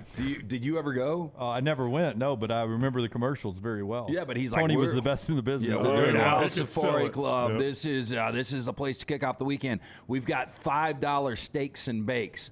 $5 steaks and baked potatoes. I bet that was a good steak. And come party at Owl's Safari Club. And I just remember thinking, damn, man, that sounds pretty fun. Yeah, it was fantastic. What was the bar that closed down and the hotel close to us? Jitterbugs. I mean, where C. Stu met his ex-wife. He would make Jitterbugs sound like it was the greatest place on earth. Like it was. Well, he thought it was. He was telling the truth. He thought it was, but we wouldn't know C. Stu if it wasn't for Jitterbugs. That's a true story. Really? Yeah, That's what kept him in Birmingham? Literally, swear to God, he met his ex-wife there, and he was a traveling salesman. She was in sales. And so they hit it off, and every time he'd come in town, he would meet her there, and then he decided to move to Birmingham. But without jitterbugs, we got no C-Stew. Bob says, ladies' night at La Villa, make review, lathered up. I'm trying to remember, Bob, back in the 80s, it seemed like during my times at La Villa, at one point, did they get all the women to go up on stage at one point? I mean, they tried. It was called Roll Call. Roll Call. It was called Roll Call. Well, I think it was more for a strip club, but I think La Villa kind of doubled up. But I don't listen to all the girls up on the stage. Everybody to the center of the dance floor. Outside, I'm occasionally on the way in. I'll listen to Rick and Bubba in the morning. I don't listen to local radio. Do they? They've gotten away from the Jello wrestling and the wet T-shirt contest, right? But that was a staple of the early '90s, late '80s. Yeah, I'll give you an example. When I traveled with Adam Stocks, Ryan Haney, and Brent Seal, we went to a one-on-one sports conference in Tucson. Yeah. And I remember when I got there, I made them turn on the top 40 station because I wanted to see what was going on in town.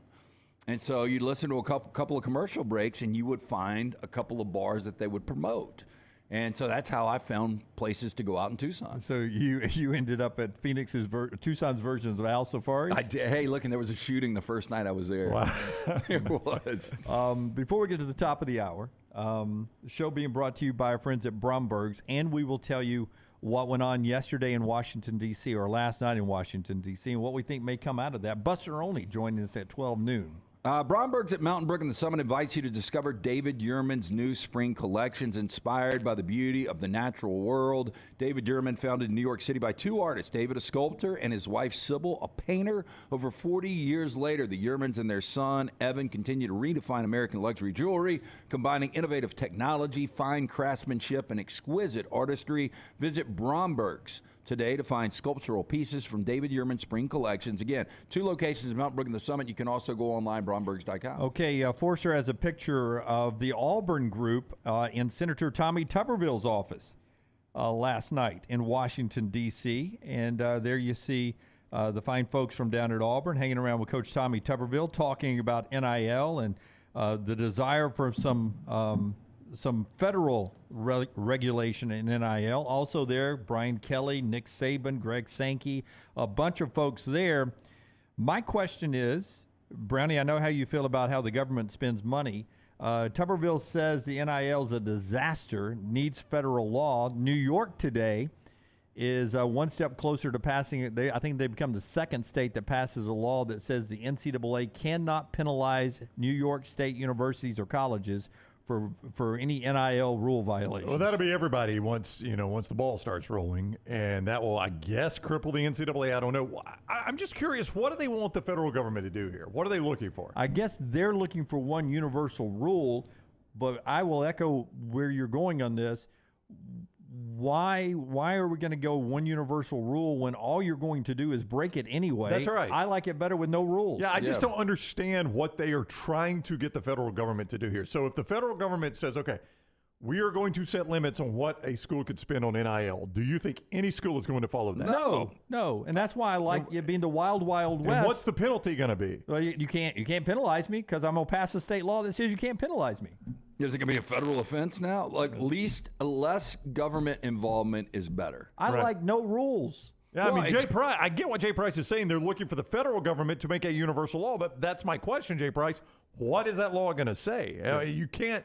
I mean, is the law going to limit? No, it's going to be a salary cap. If they, in fact, do this, and I brought it up, if you have a $5 million salary cap and you've got ex-athlete and you're like, hey, look, we're kind of over the cap. We can only give you $200,000, but we'll give you $200,000 on the other side under the table. It's going to go back to the way it was. The way it always was. So why even have NIL? Yeah. So the way it always was the school that had the most money sometimes got the player, but that's the way it is now. I'm with Tripp. The free market normally solves these things on its own. We're just in the early phase of that. As he says, it's an inefficient market right now. I mean, if you study any sort of economics, the early period of most any market is an inefficient market until the free market determines by itself what will and will not work. A lot of times you just got to live through the growing pains of the inefficient market to get to where the market becomes efficient, and it will one day. Guess what? the Florida Marlins, when they became a franchise, they're not the New York Yankees. You know what they did? They bought a World Series. Yeah. The Arizona Diamondbacks bought a World Series. But you know what was not sustainable? Buying that championship. Yeah, you could buy one, but you couldn't buy year after year after year. It's not a sustainable market. Hey, and guess what? The teams that have always been good, they're going to keep paying, right? Yep. They're going to keep paying. Yeah. I don't know what you're doing. Georgia and Alabama and Ohio State are going to be good. There's nothing you can do about it. And Chris, you're right. I mean, if it gets bad enough, some football program will go to Saudi money. They can buy a college football team too. I mean, why not? They own the PGA now. You saw how quickly they bought golf. Yeah. So Tennessee's coming out in their sand brown this weekend. Why are they wearing sand brown? Saudi money. All right, top of the hour, more college football. We'll recap some of the other craziness that is going on in the sports world. And Rockstar has our 4 downs today. Later on, after we hear from Buster, Rockstar will give us his 4 downs. Fun night last night at Odie's. We all had dinner out there last evening. And we encourage you every Wednesday night to swing by and say hi to the guys at Odie's with their trivia questions. Fun last night as well out at Top Golf with our friends at Bud Light. As we got everybody fired up to walk across the street to Protective Stadium, where they set a record 18,418 fans to watch the Birmingham Legion in the U.S. Open Cup. They lost 1-0 to Inter Miami, but a great couple of weeks of soccer here in Birmingham. They continue their regular season now with more games coming up the rest of the summer at Protective. Back in a moment on TNR. Follow Scott Forrester on Twitter at Scott Forrester TV. It's the spring sales event at Alfa Romeo of Birmingham. Now you can get $10,000 off, plus rates as low as 4.7% on new 2022 Alfa Romeo Stelvios and new 2022 Alfa Romeo Giulias. Come see the team at Alfa Romeo of Birmingham, exit 27 just off I-459 on Grants Mill Road, or visit them online at alfaromeousaofbirmingham.com. Hurry down before they're all gone. All incentives applied, in stock units only with approved credit. alfaromeousaofbirmingham.com. Hey, Lance Taylor from the next round to tell you about my friends at Michelson Laser Vision, located conveniently UAB Highlands. Almost 20 years ago, I went in for the procedure. Only took 12 minutes for both eyes. When I went in, I had 20/200 vision. I was legally blind. Now I have 20/15 vision, still 19 years later. Make the call today. Schedule a hassle-free consultation. 969-8100. Dr. Mark Michelson, Dr. Jen Michelson, Michelson Laser Vision. Make sure you tell them the next round sent you. 969-8100 or MichelsonLaserVision.com. You want to look great while supporting your favorite show? You know the place to go is the official Next Round store at nextround.store. Yes, there are .store domains, and we have one. From shirts to hoodies to hats and all kinds of fun stuff, you can rep the Next Round anywhere you go. At the beach, Next Round hats to block out that sun. Up north in the winter, get you a comfy Next Round hoodie. Just need something to put your $20 beer in at a game? Get you a Next Round koozie and throw that thing in your pocket. You never know what stuff Jim's going to make me put in there next. Check it out. It's the Next Round store at nextround.store. Stop by the New York Butcher Shop and pick up the finest in certified Angus prime beef steaks and burgers, premium pork chops, ribs, and all-natural chicken cut to order just for you. Their chef-prepared entrees and side dishes are the perfect dinner-to-go choice for your family and are ready to heat at home. With a great selection of fine wines and desserts, the New York Butcher Shop is your one-stop dinner shop. 2 locations to serve you, Cahaba Heights and on Highway 119 in Greystone. The New York Butcher Shop, rare quality, well-done service. You've heard us rave about our friends at Legacy. Now I want to tell you about their everyday checking. How about this? No monthly fees, no minimum balance. One of the great perks, get paid 2 days early with direct deposit, instant issue debit cards. And there are some additional perks on top of that with the digital banking app. Absolutely love checking that. The official credit union of UAB, our friends at Legacy, dedicated service to education and healthcare industries for more than 60 years. The Double Down Media podcast family is live and full of content for all ages. The Mystery Fifth Hour gives the Next Round host a chance to talk about everything but sports. Pour a glass of Bama and bourbon, our weekly college football conversation, while sipping on some of the most interesting pours in the bourbon world. And in our Not For All Ages podcast, The Last Call, LT takes off the gloves for in-depth conversations with stars like Taylor Hicks, presented by Redmont Vodka. Find these podcasts and more by searching The Next Round on Apple, Spotify, and on our website, nextroundlive.com. Jim Dunaway, Lance Taylor, Ryan Brown, and Rockstar. Live from the Birmingham Racecourse Casino Studios, the next round, presented by Bud Light, is on now.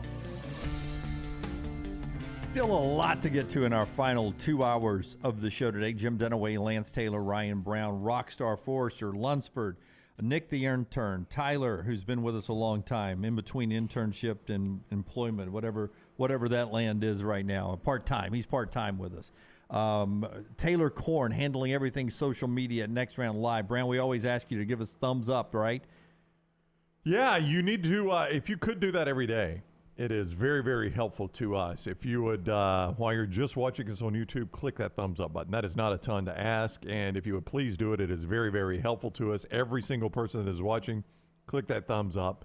And if you've not subscribed, also do that and set your alerts so you know when we're live. So if you're just lurking on YouTube, which our numbers show a lot of you do, click that thumbs up and subscribe, and you have really helped us out a whole lot. Yeah, and like and subscribe everywhere on all of our platforms. Video-wise, we're also on Facebook, Twitter, and, of course, you can get us on Twitch as well. Instagram, we have a lot of great stuff there. Got cool stuff that goes up on TikTok all the time. And, of course, our audio platforms. Live this morning on TuneIn Radio, Coast to Coast. We have our Next Round app you can get in your Apple stores, iHeartRadio, Odyssey Podcast, Apple, and Spotify as well. Thanks to all of our platform providers today.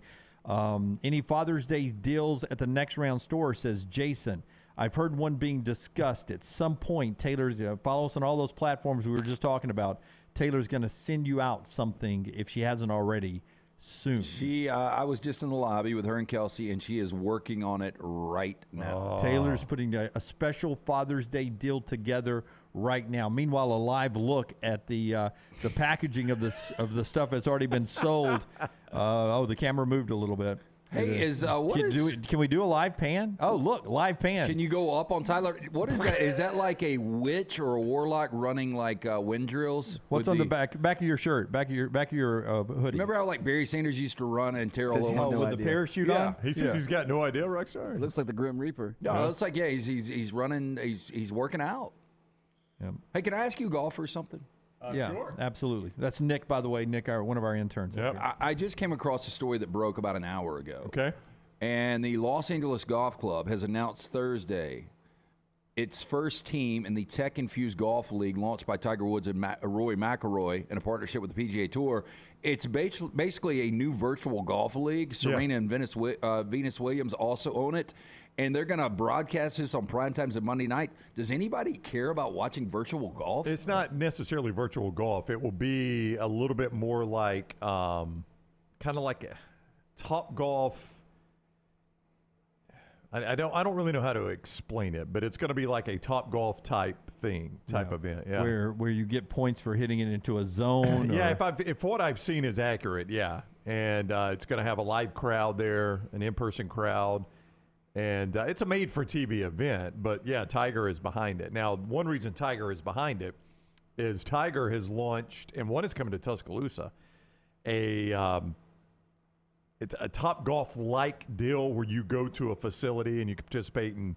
It's not an exact replica of Top Golf. Well, here's what it says. So Tiger has launched one of those. Yeah, it says that the custom-made venue is going to be in Palm Beach, Florida. Right. Yeah. And it says 6 three-person teams competing in 15 regular season matches.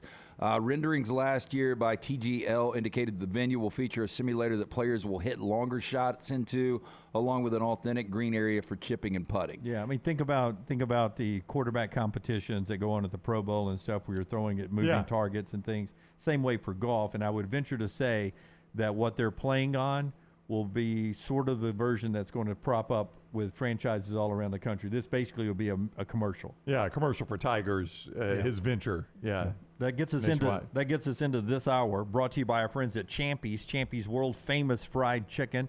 As we are 7 minutes into this hour here, that means we're 7 minutes into lunchtime now on Highway 119 in Alabaster. Great juicy southern fried chicken you get right there.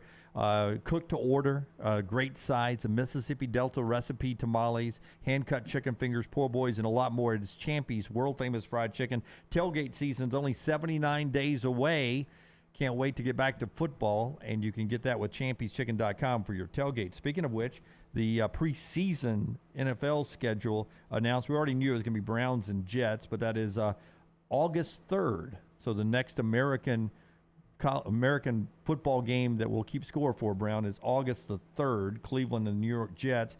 If you're wanting to see some preseason games in Atlanta, Nashville, close to our studio here, in Atlanta, you get the Bengals coming to town on August the 13th. You get the Steelers coming to town August the 24th, and only one preseason game in Nashville. It's Mac Jones and the Patriots coming to town on August the 25th. But that gets me into our discussion right here of the NFL.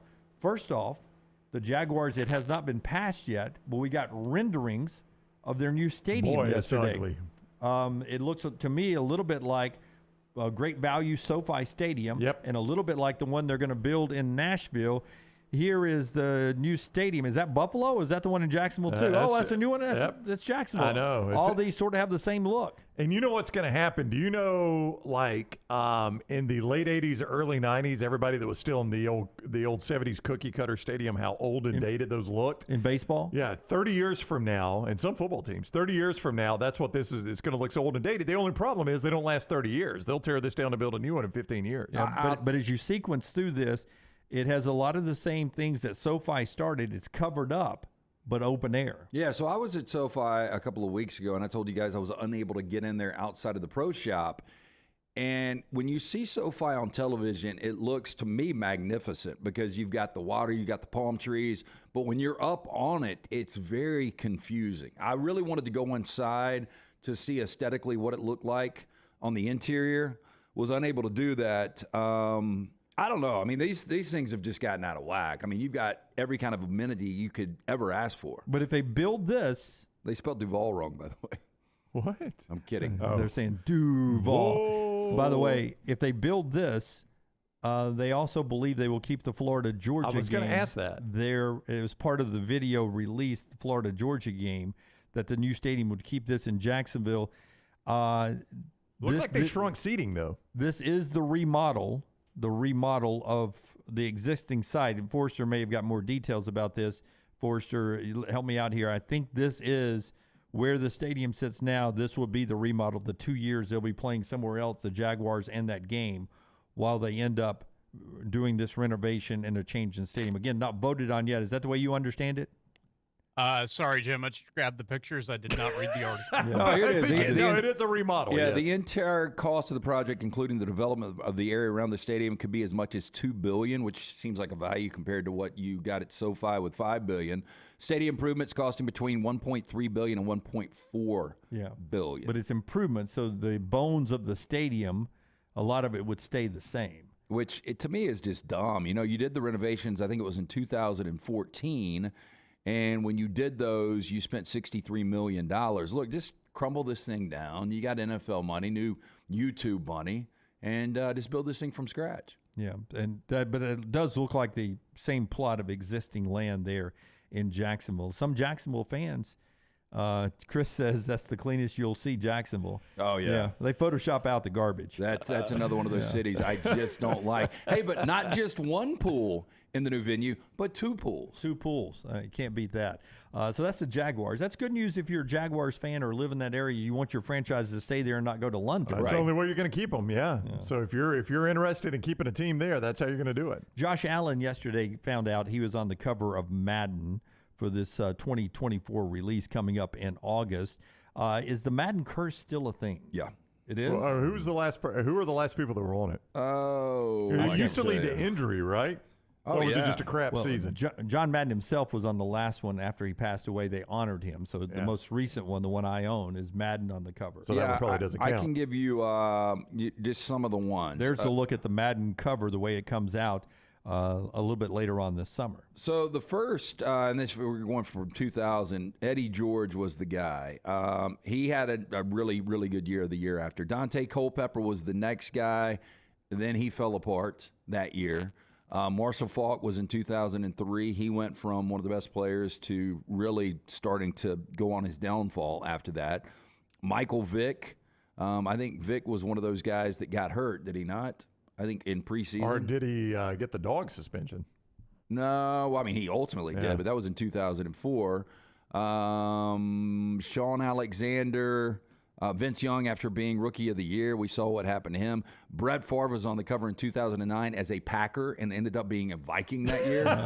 I mean, he literally changed teams. That might be the biggest laugher of all. Peyton Hillis, who seemed to really have that breakout season with the Cleveland Browns, wasn't even close to being good the next year. You had Calvin Johnson on there. He ends up retiring. I mean, there's Gronk was on there. He gets hurt that year. So Josh Allen, who's on the cover now, the only thing left for him is to win an AFC championship, to make a Super Bowl. So if I said what's a good season for Josh Allen, it doesn't have to be win a Super Bowl, but they got to win the AFC, and that's not easy to do. I think it's win a Super Bowl, really. I mean, I know that he hasn't even gotten to that step yet, but this Buffalo fan base is maybe the most starved fan base out there. They've been to 4 Super Bowls. They've never won one. They've got all the talent in the world. I mean, you can make an argument when you look at the most talent on a roster, 1 through 53, they're right there. These guys are not on the cover, but the Bleacher Report gives us 3 players that they think are poised for bust seasons. 3 players poised for to be bust this year. One of them is Aaron Rodgers of the New York Jets. I mean, you can see a scenario. You can close your eyes and see all this hype in the offseason of them being below 500 when the year is done. They're not counting on that, and the NFL network television partners are not counting on it. They're all in on Rodgers doing what Brady did and making the Jets a championship contender. But you could easily see this not working out. I mean, I could easily see them missing the playoffs. There's such a fine line in the NFL between being a playoff team and non-playoff team. And that can be a really, really difficult division this year. If Tua stays upright, there are rumors that Dalvin Cook is going to be flat out released today. Adam Schefter reports that the Vikings are making one more trade attempt for Dalvin Cook. And if they can't trade him, he's going to be released. And the Dolphins are one of the favorites to get him. I mean, if the Dolphins had Jalen Ramsey in the secondary, Dalvin Cook behind Tua with Jalen Waddle and Tyreek Hill, I mean, if Tua stays healthy, that team in Buffalo, they're going to be 2 really, really good teams in that division. And let's not forget a couple of things. In that division, the NFC North, they couldn't get to the postseason last year. Aaron Rodgers couldn't. And if you look at his last 3 seasons, he was incredible in 2020, although he loses in the NFC Championship game. But his completion percentage, his yards, his touchdowns have all gone down. His interceptions have gone up. He's approaching 40. The AFC is much more difficult than the NFC. Yeah, if he had jumped to the NFC, I would almost guarantee you, I say that, but he couldn't even do it in Green Bay last year. Yeah, if he was at San Francisco, I'd be like... Oh, gosh, if he was at San Francisco, I think they're in the Super Bowl. Yeah, but with New York, and you couple that with the fact that is one of those jinxed organizations. They just are. Another bust possibility that you absolutely could see happening, Odell Beckham Jr. with the Ravens. He was portrayed as a guy who could help tremendously Lamar Jackson, but you could see him, when he comes back from this injury, losing a step and it not being what they thought they were buying. You know, Odell with the New York Giants was one of the top 3 receivers in football, and then kind of went off the reservation. And then when he came back with the Rams, down that stretch, he was one of the best receivers. I mean, he was the reason the Rams got to the Super Bowl, and then they ultimately found a way to win it in the second half without him. The good news is, though, you're starting to build around him. You got Nelson Aguilar that came over. Rashad Bateman in year 2 should be better. You draft Zay Flowers, who I think is going to be a superstar. So Odell doesn't necessarily have to be the guy, and Mark Andrews is still your go-to. I hope Zay Flowers is a better player than he is an artist. Did you see what the rookies, 5 of the NFL rookies did? They were asked to draw their new team's logos painted on a canvas. Oh, fantastic. And Homage has put it on T-shirts. And I dare say Will Anderson's Houston Texan logo was by far the worst. I don't know if – obviously I don't think they had a logo to look at as they were doing it, because Will, I think, was closer to drawing like a doll than he was a Houston Texan bull. Yeah, I mean, that stuff's tough. I mean, I don't know about you guys. I was never great at art. I've gotten better up here on the grease boards. I think me and Brown do a pretty good rendition of our but you usually pull it up and look at it. So if you're doing it by memory. Oh, it's tough by memory. And if you're doing it with a paintbrush and not a pen, it can look. So they had to do it by memory. by memory and with a paintbrush. I would say some of these guys don't even know what the logo looks like. This is Zay's Baltimore Ravens logo. Dude, Edgar Allan Poe looked better 3 weeks after death than that thing. Do you have Will's? Can you find Will's real quick? It's pretty bad. Baltimore. And I'm telling you, that was like the a best. Sideways Ghost. That's the best one? That's the best of the rookies it's here. not. Yeah. If you just go to Homage's Instagram page, I think you pull up all 5 of them in one picture there. But that was the best. That was the best of the ones that did it. I mean, Will, if he finds Will Anderson's for you, you will go insane at how bad he missed. I'll tell you on the one that Houston Texans logo. I feel confident I could do. The Rams? No. Oh. The Colts. Well, yeah, it's a horseshoe. I could nail the Browns too. Just give me an orange marker. That's true, Rockstar. Yeah. This is Will Anderson's Houston Texans. Oh, it's a dog. My. What did he think he was drawing? Again, I don't think these guys know what the logo looks like. What is that? That's a sock puppet? I don't know what that is, Jim. It's like a drunk Rorschach. It's like they've got the legit Texans logo next to it, and then that. No, I mean, if you had a 4-year-old, hey, look, paint me a summer dog. What does a summer dog I mean, look if like? you showed me without the Texas logo and said, what was Will Anderson trying to paint here? I would have guessed for 3 years before I got to the Texas logo. I mean, it's closer to, ovaries than it is the Houston Texans. Right? I did not see ovaries, but yes, it is. I mean, I can see swimmers. I can see blue and red swimmers. I look at that and I go, It's Captain America's sperm. Honest to goodness, I think you're pregnant. A frowny face. A frowny face between two longs, according to Caleb. These are comical. I love that they've got a model for these two. Yeah. Yeah. What are you going to model today? Shitty T-shirts. I mean, who was the Bengals? The kid with the Bengals? Because I think he drew a tiger with one eye. I really do. If I remember it correct, it was 3:00 in the morning when I was seeing these, but. I want to see them all now. I mean, I only saw 5, but not to put pressure on Forster, but yeah, Scott, go get all 32. But if we do get a chance, I mean, that is incredible. While Brownie tells us about MyBookie, let's see if the Bengals one can be found. MyBookie.ag, Jimmy Dunaway. MyBookie.ag, code next round. You can jump on right now with MyBookie.ag and play all the Major League Baseball action, the NBA Finals. There was a stake bet. You were chumming the water. We never went stake bet, did we? For the NBA for Game 4? Yeah, not yet. All right, Nuggets minus 3.5 in Game 4, a total of 210.5. If you want to play that one at MyBookie.ag, MyBookie.ag, code next round. When you sign up there with code next round, you're eligible for that sign-on bonus up to $1,000. That's right, a sign-on bonus up to $1,000 at MyBookie.ag. You play it right away. It is yours and yours forever. Whether you're a diehard or a casual, simply put, there has never been a better time to start exploring the world of online sports betting than with MyBookie.ag. Bet anything, anytime, anywhere.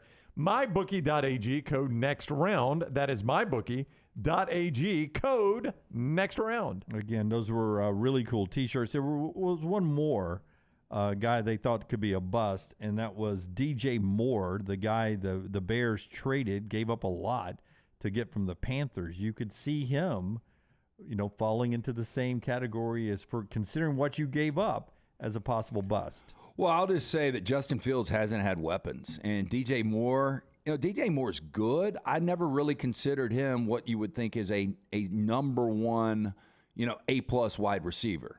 But at least it's a weapon there for Justin Fields, and I'll be interested to see what the Bears are able to do. They lose David Montgomery, who was kind of their 5-tool guy out of the backfield. Chase Claypool hasn't been good really since his first year at Pittsburgh. They just don't have a lot of skill. I mean, you think about it right now.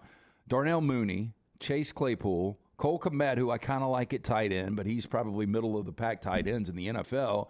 And you've got Deontay Foreman's going to be your starting running back. So, we talk about this Bears team being improved, but a lot of pressure is going to be on Justin Fields. A lot of pressure on Justin Fields, who lived up to expectations at the end of last year. Here's the Bengals. I don't know here they all are. We got them now. Here we go. All right. So the upper left is a bee, an armadillo. I can see the little. That's the Falcons.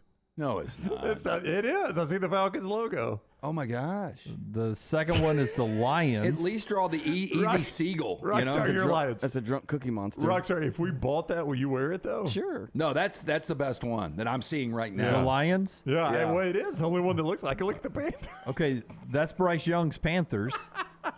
I'm glad Bryce can throw a football. And then the Bengals, is there two eyes on that, or No, is I it think one they eye? only got the one eye. Can we That's get the a Jaguar, close up not a of that? Bengal. That's the That's Jaguar. the Jaguar? Yeah. Okay. But they painted it Bengals colors. Well, I mean, you know. All you got to do is switch out the orange for the yellow. They run out of colors. I love Lance tearing these apart. But why only one eye? Okay, by far the worst is the Falcons. That's a turtle. No, the worst is the Texans. Well, yeah. Oh my gosh. So that's the Bengals. Yeah. I mean, I've seen cats on the road, roadkill that look better than that. It's like it's going blah. I mean, that's it's a Cyclops That's the cat. Jaguars, so it's not the Bengals. That's the Jaguars. I see the logo it's now. the Wow. Jags, yeah. Wow. There's Bryce's Panther. Boy. I mean, that's like, I don't even know. It's I mean, a cat with no limbs. So like Bryce had dinner plans, and it was already, he had a 7 o'clock reservation, and it was 6:45. And he says, all right, big black mark, 2 blue eyes, some white teeth. We're out of here. Let's go. This is Cookie Monster. Yeah. Well, he's saying roar, so it's obviously a lion. Yeah, roar. Yeah. Yep. His autograph looks like waves. I mean, who is your Falcon guy who did that? I guess Rockstar. Can I get no, Forster's Bijan mic? Robinson, I would guess. Yeah. Yep, that is Bijan Robinson's work. Look, Bijan might be able to drive a Lamborghini. He sure as hell can't paint. I mean, that is the combination, as Rockstar said, between a turtle and a ladybug. And I think he used pink in there. That's crazy. Like, if I'm a general manager, I'm like, do you know who drafted you? You trade him. Name the team. Trade him before camp. All right. When we come back, we have trash today, and also one other note about. It's about the LIV and the PGA. Something was happening 2 days ago when the announcement happens, and I think it's going to excite a lot of people when I tell you what it is. If you haven't seen it already, that's coming up on the other side of the show. That's being brought to you by our great friends at Bud Light. Easy to drink, easy to enjoy. We're back in a second on TNR. Take the next round anywhere you go with official Next Round gear. Buy yours today at nextround.store. Summer is here, school is out, and that means moving season. If you need help buying a home or selling your home, you need Holly Mac Wilson. Let Holly Mac Wilson do for you what she did for 70 people last year. Find you the home of your dreams.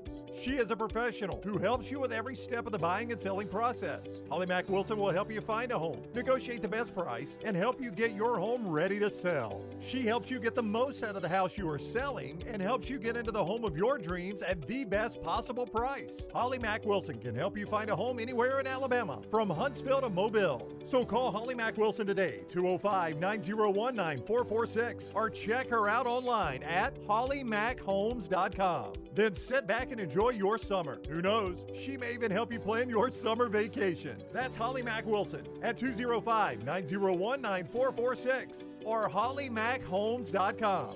Holly Mac Wilson, your trusted and professional travel planner and Keller Williams agent. Storm season is here. Make sure you have a plan of action in place right now. Greg from Pell City and Storm Restoration Roofing should be your first call when storms hit. Insurance companies love working with Storm Restoration Roofing because of Greg Nelson's name and reputation in the industry. When storms hit, call Greg Nelson. He's local, 205-542-3531. He's the home of the free no-cost roof inspection. Greg from Pell City on Facebook, 205-542-3531. It's Storm Restoration Roofing.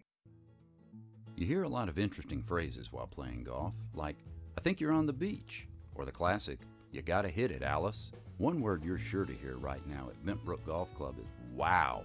Brand new carts with complimentary GPS, and the bent grass greens are so consistent, you just might drain a few more putts, Alice. Tee it up and find out for yourself. Book around today at bentbrook.com or call 428-1999. It's better at Bentbrook. The next round is so much more than the show you get from 9 to 1 each day. So make sure to head to our official YouTube channel at Next Round Live and subscribe to get all of our latest content. We, of course, have plenty of specialty content and shorts based all around the sports in the heart of the SEC. But we also talk pro sports, gambling, lifestyle and entertainment, and so much more. It's the Next Round YouTube channel where you never know what you're going to find next. Subscribe now to see the latest content and get notifications when we go live. That's at Next Round Live on YouTube. It's the spring sales event at Alfa Romeo of Birmingham. Now you can get $10,000 off, plus rates as low as 4.7% on new 2022 Alfa Romeo Stelvios and new 2022 Alfa Romeo Giulias. Come see the team at Alfa Romeo of Birmingham, exit 27 just off I-459 on Grants Mill Road, or visit them online at alfaromeousaofbirmingham.com. Hurry down before they're all gone. All incentives applied, in stock units only with approved credit. Alfa Romeo USA of Birmingham.com.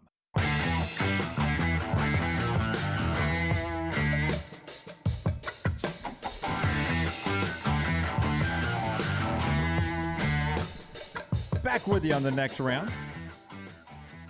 Trash in just a second. Part of the show today being brought to you by our friends at Harbin's Outdoors, the people that can get you from nothing to a pool just like that. Yeah, we were talking.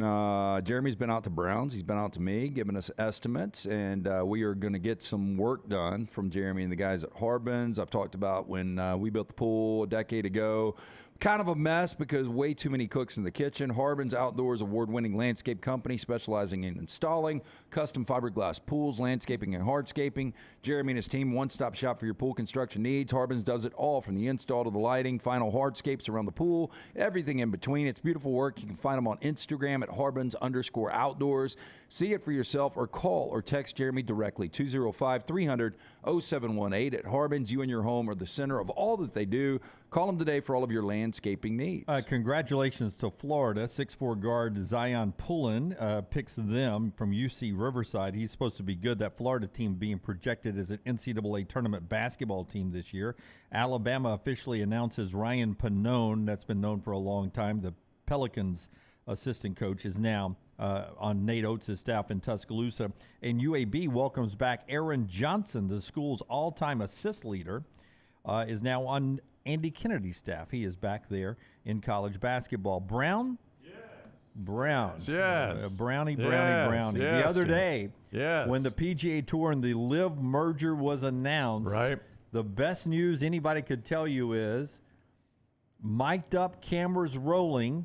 They were shooting the second season of Full Swing as some of the players were finding out that was going on. Can you not wait to see that video? I can't wait. I mean, that is incredible. You could only hope they got Rory's raw reaction, because he's the one that has been the most vocal about it. But do you think that maybe he used one of those that's mic'd up? I mean, he was on the original season, but he didn't join until like halfway through. I think they realized, hey, we're not getting great stuff. They convinced Rory to join. Good show, even for like a casual golfer. I can't answer that because I'm a passionate golfer. I would say yes. I mean, but I like golf. I've got a friend of mine that doesn't even play golf that watched it and very much liked it. And in fact, was like, I'm going to start watching a little bit and pull for these guys in the majors. He's like, I got somebody to pull for in the Masters now. I liked it. I enjoyed it. I thought it was very well done. But, yeah, they had cameras rolling as all this went down. And they said they had obviously no clue, much like the players that was coming, that it just hit. Yeah. Caleb says absolutely easy to watch. He loved it. And that's gold, man. As they used to say on Seinfeld, Jerry, that's gold. Yeah. Gold. If you're rolling and somebody just glances at their phone while they're waiting for the next thing and it goes down, that's how they find out about it, and you've got that instant reaction before they've had a chance to think about it. Oh, it's going to be good. Yeah, it is. It is. Depending on who they were around and rolling on, it could be quite good, in fact. Have we heard from Rory yesterday. Have we heard anything from Justin Thomas yet? I have not seen it. Now, they're out playing today. And I don't even know if he was in the event this week. I'd have to even go look, see if he was in the event. U.S. Open is next week. Yeah. Trash is right now, brought to you by Mortgage Right. Rockstar, hit the big button. Congratulations, The Cure Rock and Roll Hall of Fame inductees 2019. Are you as excited as I am? By the sounds of it, no. LT's Trash is presented by Mortgage Right. Mortgages done the right way. Hey, let our friends, the experts at Mortgage Right, help get your financial house in order. Their team of experts can make sure you're prepared for anything 2023 may bring, including freeing up cash for the things you need to get done. With locations in Birmingham and Leeds, Mortgage Right offers a variety of loan products, fast and free pre-approvals, and reliable hands assistance that will help you take advantage of all available home buying and refinance options. With Mortgage Right, no middleman. You can trust that your files will never leave their office. Take control today. Visit Mortgage Riot at their locations, Highway 280 in Birmingham, Parkway Drive in Leeds. You can apply at mortgageriot.com/TNR or call 205-815-9200, NMLS 2239, Equal Housing Lender. I don't know anybody that doesn't like cheese, right? I mean, I guess if you're lactose intolerant, you can't eat cheese if you're lactose intolerant, right? You can't. It'll just make you toot and stuff. Yeah. Well, yeah. You like it, right, Rock? Oh, I love cheese. Yeah, I think we all do here. I don't like sticky cheese. Are you lactose intolerant? No, I have IBS. I have issues. Yeah, I mean, I think there's a lot of people that can be borderline lactose intolerant, but they would still battle through because cheese is that good. No, I like cheese, and I like about as much as you can get on anything that has cheese. Well, this guy is next level. A man who is, quote, addicted to cheese has spent over $75,000 on cheddar over the years, manages to get through at least 2 blocks a day. Well, that's a lot of cheddar. Mark King, 54, will put an entire block of cheese into a sandwich and would happily eat 4 a day if his wife, 49-year-old Tracy, would let him. Boy, he's skinny for eating that a lot of cheese. I mean, I think you'd be 1,000 pounds. Right. I don't know how you should if you eat that much cheese. I know. That's what my grandmother used to say that all the time. I don't know if it was an urban legend or like what. the decorations. No, though. that's legitimate. But she would always say when I would just grab some cheese and crackers or put extra, just eat the cheese slices of the Kraft or whatever store brand we had. Slices. If I just eat that, she goes, "Don't eat too much of that; it'll clog you up." No, I think I eat too much cheese because I eat Mexican all the time. I'll eat 3 or 4 cheese dips a week, and then on top of that, I'm eating cheese on sandwiches, Do you ever burgers. just get a hamburger? No, I'm 100% cheeseburger. I don't know why. Like, does McDonald's still have it was a white wrapper? Obviously, the cheeseburgers in that yellow wrapper. Do they still have the white wrapper? I think you can get just a plain hamburger. I think you can. For my wife, I have to order the 2 cheeseburger combo, no cheese. So you cannot get a hamburger. The 2 cheeseburger combo, no cheese, please. The what? Okay, I'll just drive around. Yeah, tell you what, why don't I come in and make it? The best was Bethany back in the day. She didn't like meat because she didn't like the texture. And so there were times I would go to McDonald's. Can I get a Big Mac with no meat? Huh? That's kind of a salad. Yeah. Or can I get a ham and cheese with no ham? Yeah. So you basically want a cheese sandwich. So you want a grilled cheese? That would be right. Now, despite this, they claim doctors insist that Mark, a woodyard worker, is perfectly healthy. The data for even boasts a 6-pack after acclimating to the dairy product. Now, so his body adjusted. He'll eat cheese with every meal, but skips macaroni and cheese and cauliflower cheese because they're not cheesy enough for him. I kind of agree. He hasn't had the Stofers. That Stouffer's got a lot of cheese to it. Now, she goes on to say, quote, "My husband probably eats the most amount of cheese that's humanly possible. He has 2 packs a day. He would eat a lot more, but I've calmed him down. It's got a bit out of control, to be honest." I'll be honest with you. There is a news crew here. Yeah, I'll be honest with you. I need to. She needs to worry more about her hair than his consumption of cheese. I need to see his heart. I need an audiogram, a cardiogram. Cardiogram? Yeah. Because I'm not buying that he's in perfect health. Well, Tracy explained that Mark would spend about $8.75 a day on cheese each and every day, adding up to $262 a month, $3,100 a year, or $78,000 since she's known him. So, I mean, his cheese consumption is some people's car payment. Yeah. It's a lot of cheese. I like Colby Jack, though, Rockstar. It's my favorite. A good Colby Jack. Yeah, good one, yes.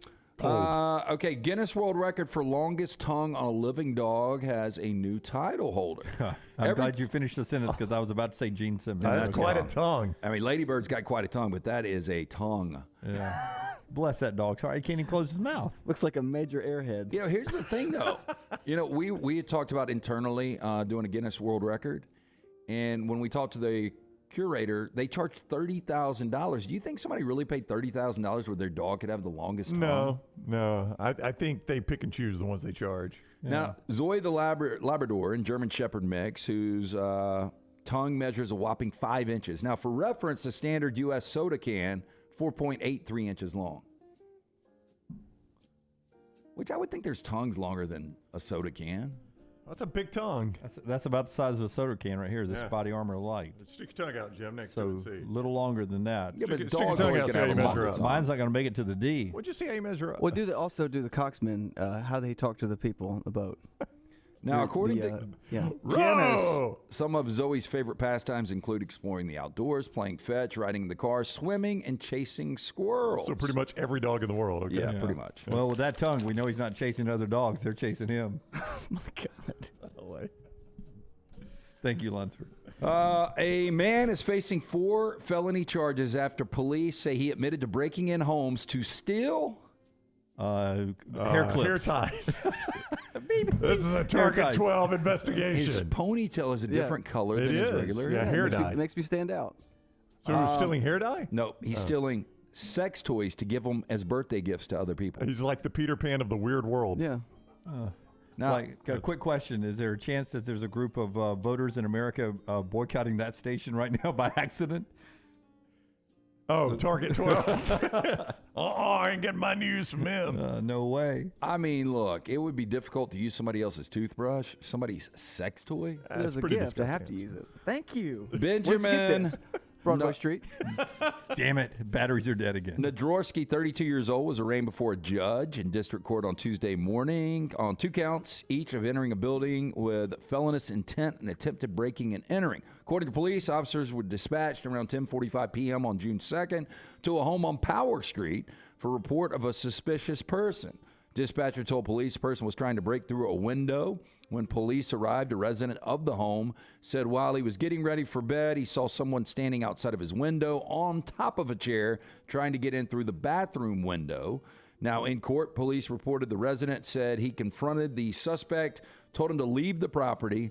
According to the police report obtained by Target 12, the resident told officers the suspect apologized, said he was in the wrong house. Resident described the suspect as a white male with blonde hair driving a white Kia. The suspect told police he didn't steal any items of value, only women's sex toys he intended to give someone as a birthday gift. Not some people, someone. He by the way, he's the Robin Hood of sex toys. You know, he's stealing from the rich and giving to the poor. He looks like did I use that at the start of this story? Okay, I just want to make sure I'm not.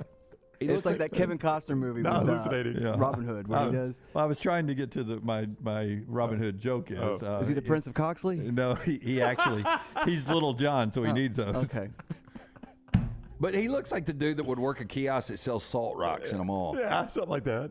Or he's wanting to spray something on you when you're walking by. You remember those? He Like, looks like sir, I gotta spray this on you. Didn't we have somebody who you worked with that was sort of a salesperson and looked like that at one point? Ooh, I don't know. Male or female? Oh, it was a male that may have hit on one of our other co-employees' wives one night at a bar. I'm going to have to hear this story. Yeah, off me the too. air. I do not remember this. Episode 2 of our documentary. Yes. Did you ever have a man bun? Would you have a man bun right now? Oh, yeah. There's a little bit of a resemblance, yeah. Hall of Fame quarterback, first name? Hey, you're talking about Ogre. I can't Wait, remember so that. did we have a sales guy that had a... Yeah, right. Man We may bun? be talking about a different person now. I don't remember the whole name. Yeah. Oh, yeah. There's a little bit of a resemblance, yeah. Not the hair, the face. Yeah, there's a bit of a resemblance, a bit. And that sort of dumpy, slumpy. Awesome. The old dumpy slumpy. Yeah, that little dumpy slumpy. I can't believe you remember him.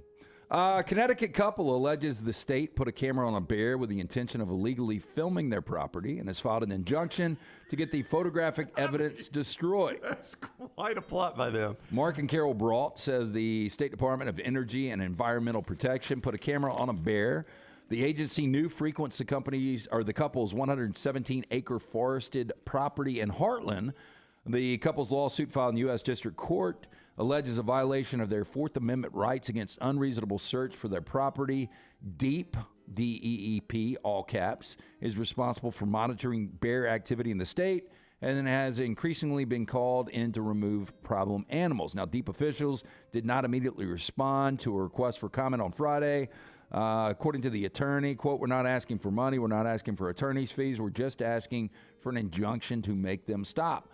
Now, it's the latest salvo in a years-long dispute between Brault and the town of Heartland, which claims Brault has been illegally feeding bears. Now, according to a request for injunction filed last month, a bear bearing an identifying tag and a camera entered the Brault's property earlier in May. It's a bear Williams said Mark Brault had seen before. Just a guy in a bear suit. I'm hungry. Feed me. When asked if he believed Deep had intentionally affixed the camera to the specific bear knowing it would enter the Brault's property, Williams said yes. This sounds ridiculous. It does.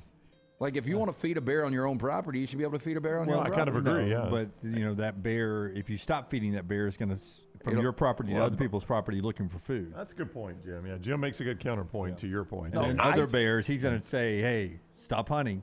We got free food over here, and now more bears are going to come. I think that bear is going to continue to look on their property for food and ultimately find this couple and eat them. So it's on them. Here comes content creator Gary. Oh, I swear, guys, we're going to have something cool today.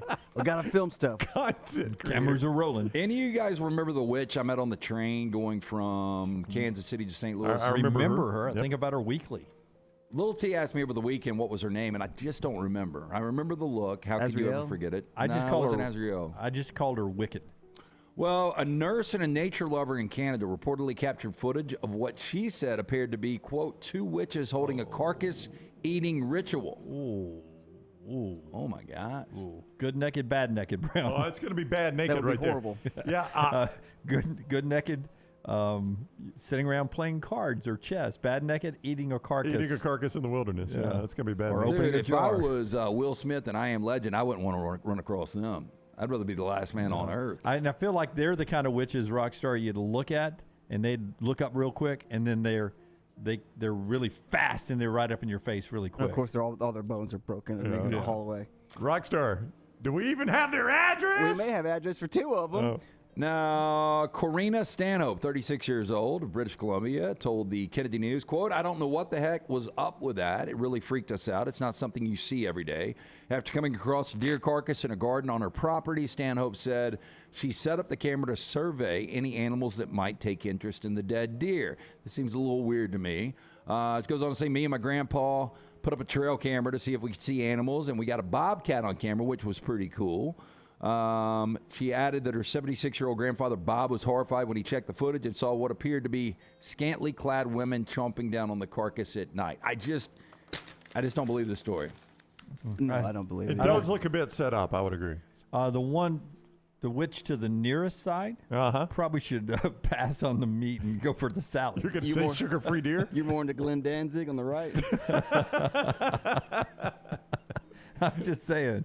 I mean, she's got a little gut, but I mean, you look at her legs. I mean, it's not like she's got cellulite. No. Of course, nice to the witch, Lance says. I would think the witch in the back is a dude, though. Well, looks like Charlie Manson. Glenn Danzig. That'd be a warlock, right? Yeah. And that doesn't look like a deer carcass. It looks like a big root. That's just the warlock. Congratulations. Yeah, that looks like a root, right? I mean, there's the body of the deer. Yeah, but I mean, has it been like covered in grass and stuff? I think it's been decomposing. So I bet it smells good. And that is Trash, brought to you today by our friends at Mortgage Right. Buying a home, major milestone in life. Getting it right comes down to the right advice at the right time. That's why we're proud to partner with our friends at Mortgage Right, who do mortgages the right way. Locally owned and operated, Mortgage Right standing by to help you today. Visit the locations, Highway 280 in Birmingham, Parkway Drive in Leeds. You can apply at mortgageright.com/TNR, NMLS 2239, Equal Housing Lender. Follow The Next Round on Twitter, Instagram, and Facebook at Next Round Live.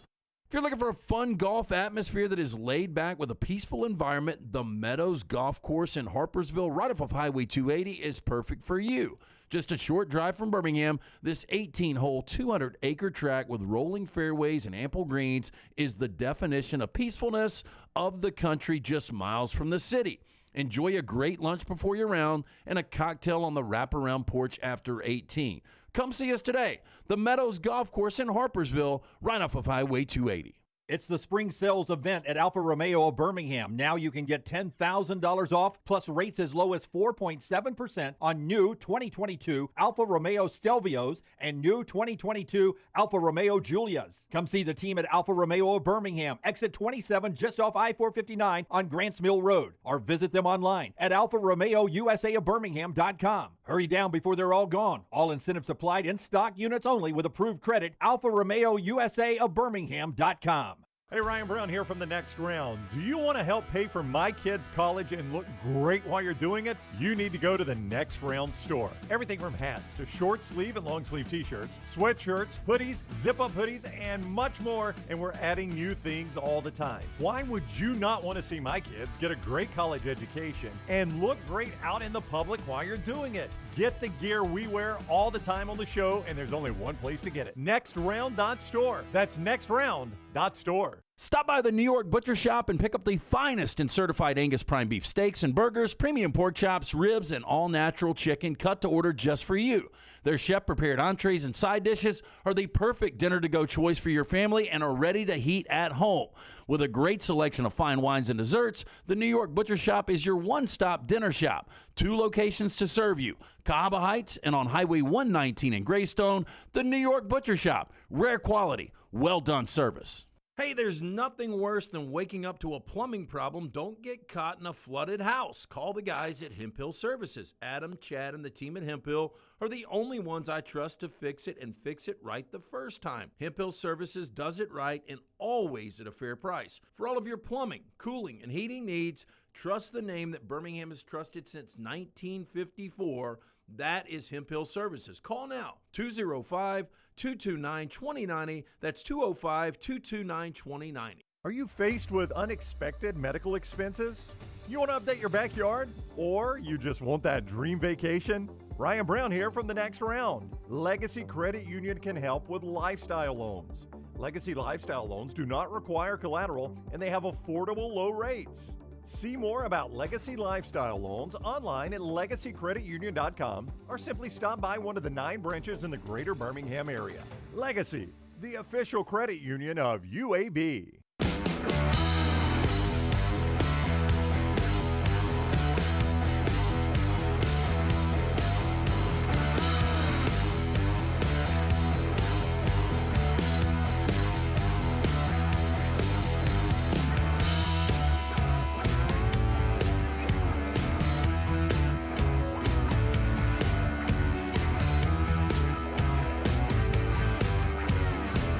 Buster Olney coming up on the show. We'll talk some Major League Baseball with him. I thought, is that Reds game not on Major League Network, Dunaway? I saw it. It's on MLB TV, Brown. That must be the streaming version of that. Thing. Yep, so we'll get baseball here in a second. Maybe it'll be my Rays.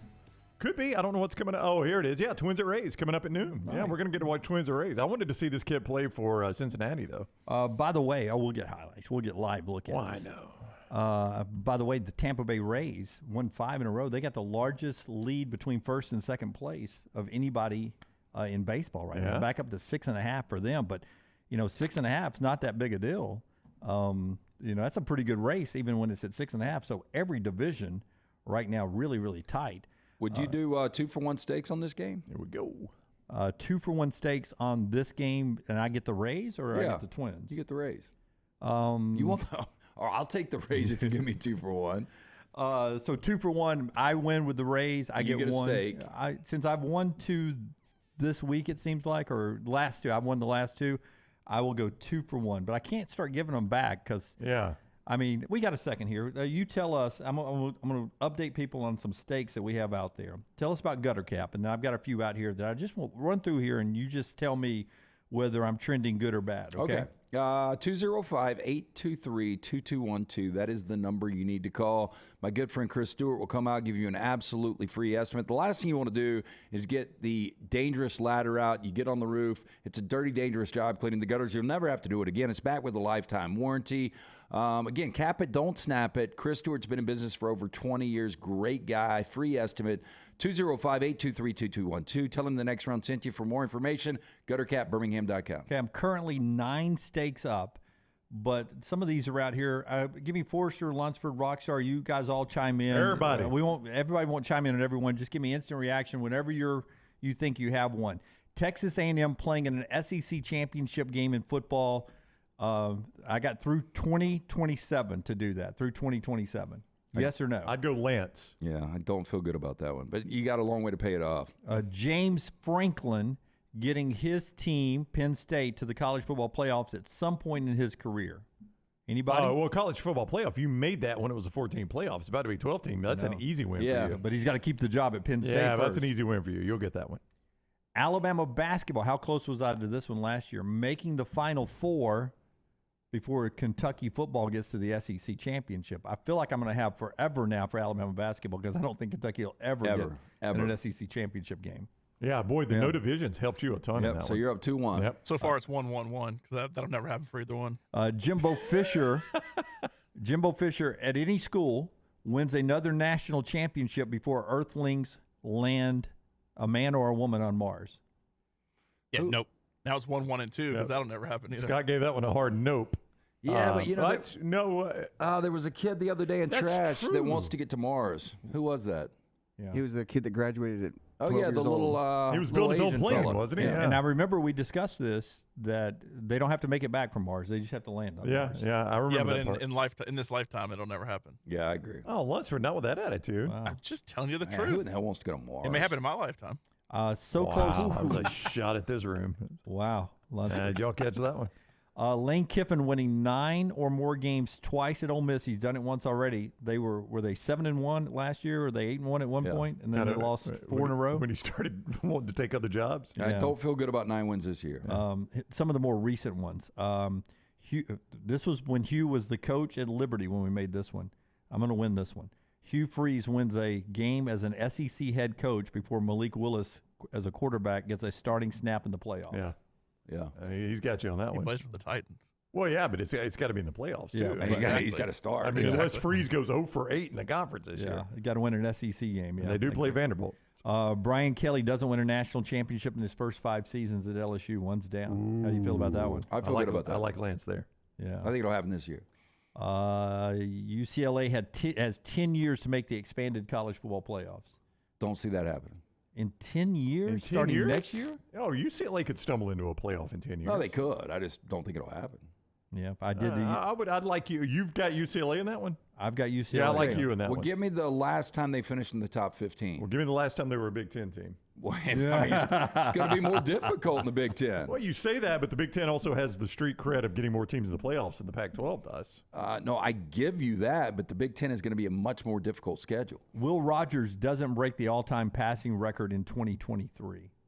He's got to get 2,400. All-time SEC? Yeah, he's got to get 2,477 yards. As long as he stays healthy, he's got it. Yeah, I think he'll get that this year. Okay, and then I got Texas plus 10.5 against Alabama. It's too early to know. Yeah, who knows? I got Jackson State giving 3.5 against UTEP. I remember that was when I was way up. Yeah, Jacksonville State. Yeah, giving 3.5 against UTEP. I think that's their first It is. That's FBS game. That's a week 0 game, right? Yeah, I think so. I don't think there's an official point spread on that yet. Yeah, but I gave 3.5 because I think you talked me into. Oh, I did? Yeah, they're in your top 25. I think you sold me on Jacksonville State. One of the older ones, Mike Shula, will be a head coach somewhere in the NFL or FBS before 2025. There is a line on that now. Through the 2025 there is season. an official line on Jacksonville State UTEP. It is out. I'm giving 3.5. You're giving 3.5? Yeah. To UTEP? To UTEP. Jacksonville State's favored 1.5. Oh, that's not too bad. Yeah. Fighting chance on that one. You're going to lose to Mike Shula. Yeah. I mean, is he still coaching somewhere? Who knows? I mean, he was a pretty well thought of coordinator for a bit. Like he was Cam Newton's. He is the senior offensive assistant for the Bills. Yeah, so he's not even on the field coach anymore. Right. It's not going good for that one. No. See, that's what I'm going to do. If I stay 8 or 9 up, at some point I'm going to look through these and let's just trade a couple out. Like I'll go ahead and say, okay, scratch one off. I'll go ahead and give you the Mike Shula one. Have you not done your playoff teams yet and your picks against the number? I haven't done my NFL playoff teams yet for this year. And what is it, 10 plays against the number that you get to pick? No, I did that, the college football. Oh, okay. I got UK, Duke. No, that was the win totals. So, but you also do the against the spread. Yeah. A couple others I like a lot. Patrick Reed, not another major through 2024. You're in good shape on that one. Yeah. I wish it was 2024 already. And one we did recently, Dustin Johnson wins another major before Jason Day. Jason Day's resurgent, though. That's actually Lance has got Jason Day there. Yeah. How did I lose my Koepka bet? But Dustin Johnson is back. The Koepka he's thing been in the cycled majors. out. I know, but that's just crazy that it hit between his majors. Yeah, you did. Well, You it just was picked it at the wrong time. Like next 6 majors or something. Yeah, but I just missed it by 2 majors. Yeah. Just by 2. How many games did I lose by 2? That's the way stake bets work. I think majors a little different. And Richard Simmons and Charlie Sheen still alive. Boy, I'm telling you, man, that one just feels like They're both missing, though. That's what I'm saying, Rockstar. That one just feels like we'll never know. We may never know. Top of the hour, Buster Olney standing by. He's next with us. This hour of the show brought to you by Champy's World Famous Fried Chicken. Open right now for lunch. We were talking steaks, but if you want the best Southern fried chicken, you get that cooked to order right now at Champy's Chicken. Go to champyschicken.com. You can order it right there online. Order it, and you can get it to go. Pick it up, take it home, take it to a tailgate, do it for an office party. Sterling will take care of you. Champy'sChicken.com. Follow LT on Twitter at @TheLanceTaylor. Hey, Lance Taylor from the next round to tell you about my friends at Michelson Laser Vision, located conveniently UAB Highlands. Almost 20 years ago, I went in for the procedure. Only took 12 minutes for both eyes. When I went in, I had 2200 vision. I was legally blind. Now I have 20/15 vision, still 19 years later. Make the call today. Schedule a hassle-free consultation. 969-8100. Dr. Mark Michelson, Dr. Jen Michelson, Michelson Laser Vision. Make sure you tell them the next round sent you. 969-8100 or MichelSonLaserVision.com. Hi, this is Wes McClooney, owner of the New Balance Birmingham store. Conquer whatever summertime activities you want to take part in, all while wearing the perfect shoes. Our fit specialists take precise measurements of your feet and analyze how you walk and run so that your shoes fit perfectly. And we haven't forgotten about the kids either. We'll get them equipped for summer camp or whatever adventures they take on. Stop by the New Balance Birmingham store today, located on Highway 280 next to Chick-fil-A. New Balance Birmingham. Experience the difference a custom fit makes today. If you have water or fire damage to your home or business, DryTech is here to help. They work for the customer, not the insurance company. They respond quickly, within 20 minutes when you call 205-637-0143. They have 5 crews ready to go 24/7, built to go on the job when it happens. DryTech has 65-star Google reviews, so call DryTech, not the insurance company. Find more online at mydrytech.com. Make sure to start your day at nextroundlive.com. Get caught up on the latest podcasts and videos from the live daily show, plus specialty shows such as the Mystery Fifth Hour. You can also learn more about the whole staff at Double Down Media, find all of our social media feeds, see the latest videos from our YouTube channel and gaming channel, plus find other ways to consume the show like the Next Round mobile app, which you can download direct from the site via your iOS and Android device. Make nextroundlive.com your homepage and stay up to date with everything from us here at the Next Round. Hey, for all of your IT and printing needs, reach out to our friends at Xerox Business Solutions. Look, I'm still one of those old school guys. I print my notes every single day for the show. If you watch the show here on the next round, you see all the notes in front of me. From day one, Xerox Business Solutions, they've been with us here at the next round. Local for over 45 years. For all of your IT and printing needs, visit XeroxBusinessSolutions.com or call 205-969-3000. That's 205-969-3000. Let's face it, a home is one of the most powerful assets you can have, and our friends at Mortgage Right want to help you build wealth through home ownership. Mortgage Right is all about providing competitive rates, a variety of loan products, and a multitude of resources for a seamless home buying experience. They treat their borrowers like family and are always looking to bring more happy homeowners under their roof. See more by visiting mortgageright.com/TNR today and start living. That's mortgageright.com/TNR. NMLS 2239, Equal Housing Lender. Jim Dunaway, Lance Taylor, Ryan Brown, and Rockstar. Live from the Birmingham Racecourse Casino Studios, the next round, presented by Bud Light, is on now. Our great friends from ATIX were up here a few seconds ago, and I heard Brown ask a question about going, maybe when he's out west, going to a Dodgers game at Dodger Stadium. I've never been. I haven't either. I'm excited. We're going to be in L.A. not next week, but the week after, and the Astros are in town. Oh, wow. Astros, Dodgers. Yeah, it's my daughter's graduation trip, and we're gonna. It's Friday or Saturday. It's a Friday, Saturday, Sunday series, and we'll try to go watch the Astros and Dodgers, Dodger Stadium. I've never been. What a great series. Maybe a Sunday night you could bump into a familiar face. If it works out right, Astros Dodgers sounds like it'd be perfect for Sunday Night Baseball. Well, Buster Olney of ESPN, I thought you were going to say maybe Buster could help you get tickets. I was like, don't do that to Buster. No, I wouldn't do that to Buster. Welcome in, Buster. How are you today? I'm doing great. I was going to jump right in and say to you, like, I will be there that Saturday, Ryan. So we're going to have to meet up if that's the day you're at the park. Yeah, that's what it's looking like. I would absolutely love to meet you. We've never even met Buster. We've only joined him via video and phone over the years, so that'd be fantastic. I'll text you and let you know. You'll love Dodger Stadium. Yeah. It's so beautiful. Yeah. Buster presented each week by mybookie.ag, code next round when you sign up at mybookie.ag.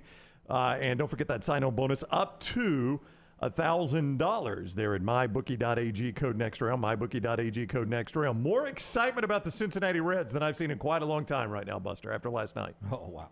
Yeah. Ellie De La Cruz, the superstar prospect for the Cincinnati Reds, he is really exciting. He really is a sort of, you've seen Fernando Tatis Jr. in recent years, at his best, the combination of power and speed. Well, Ellie De La Cruz is, similar in size and build, 6'5", runs incredibly fast. You knew right away what the Reds felt about him because in his first game in the big leagues, they put him in the cleanup spot and they give him number 44, which you guys know, that's the old number for Eric Davis, the outfielder who would go 30-30, 40-40. That's a hallowed number in Reds history, but they give him number 44. And in his first plate appearance, the Los Angeles Dodgers, having seen all the highlights, they basically pitched around him in that game. In his first plate appearance in the big leagues, his second plate appearance, he has the hardest hit ball of any Reds player this year. And on that same play, it's a double, fastest time going from home to second of any Reds player this year. And then last night, he hits a monster home run in his first plate appearance.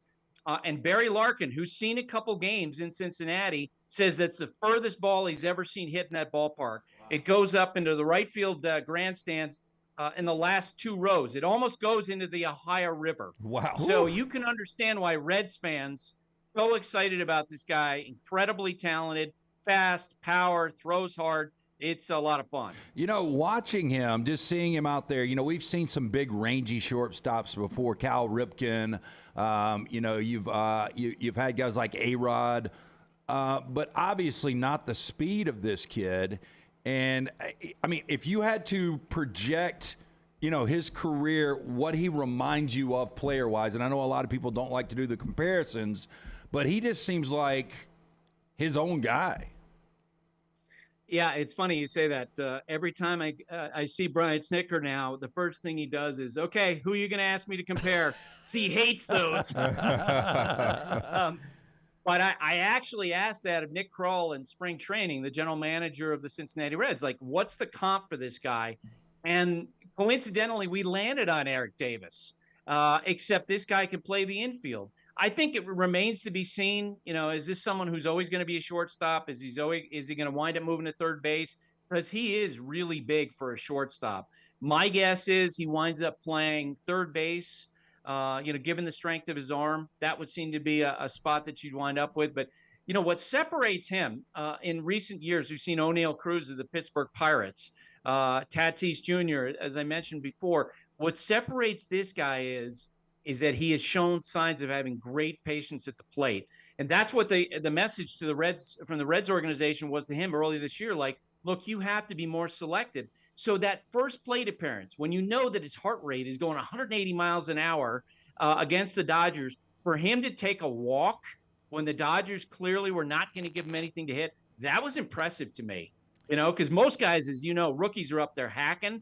He takes a walk in that first plate appearance. He had 26 walks in 48 games in the minor leagues this year. It's a sign that this young hitter is also mature in terms of being able to gauge the strike zone. Is there anything that I don't know about between Bryce Elder and Pete Alonso? Is that how Alonso's wired?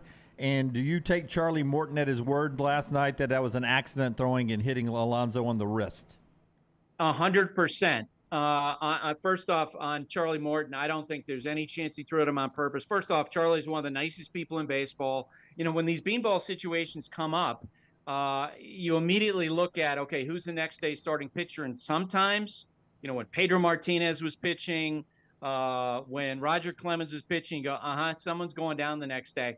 Well, Charlie's on the other end of the spectrum. Andy Pettit, who I covered, was on the other end of the spectrum. They don't like getting into that stuff, right? And so as you read, Charlie, went to Alonso after the game. He wouldn't do that unless he was sincerely sorry. And I think with Pete, he definitely, I think he's a great guy, but he's goofy enough that he can rub other players the wrong way. And that was one of those situations where I know he doesn't really mean anything about it personally by yelling out to Elder. But boy, is that handy when it comes if you're another player on the team or if you're a fan base and you're looking for a reason to not like a Met player. That seems to be really where it is. I love the way Elder held it, by the way, or handled it after the game. When he was asked about it, he's like, look, if I could hit a ball that far, I might do that too. ESPN's Buster Olney with us each week. They have got, guess who they got this weekend? Phillies and Cardinals. That'd be Yankees Red Sox this weekend. If it plays, Buster. I mean, I guess we keep having to say that. I don't know. I mean, we're on Thursday. How's your air quality? Ryan, I'm just going to jump in here. I'm going to say that as of today, we've had the Texas Rangers on more than the Yankees this year or the Red Sox. Buster came with a gun loaded. I'm going to defend my company. Buster knew. He came with a gun loaded. Hey, so speaking of the Rangers, it's interesting you mentioned them. The Jacob deGrom injury. That's a surprise divisional leader, the Rangers, for a lot of people. The deGrom injury does what to them? It cuts into their depth and makes it more likely that the Rangers are going to be aggressive at the trade deadline, to go after somebody like Shane Bieber, the Guardians. The Rangers spent a lot of money during the winter to go and bolster their rotation. They kept Martin Perez. Of course, they had added John Gray before that.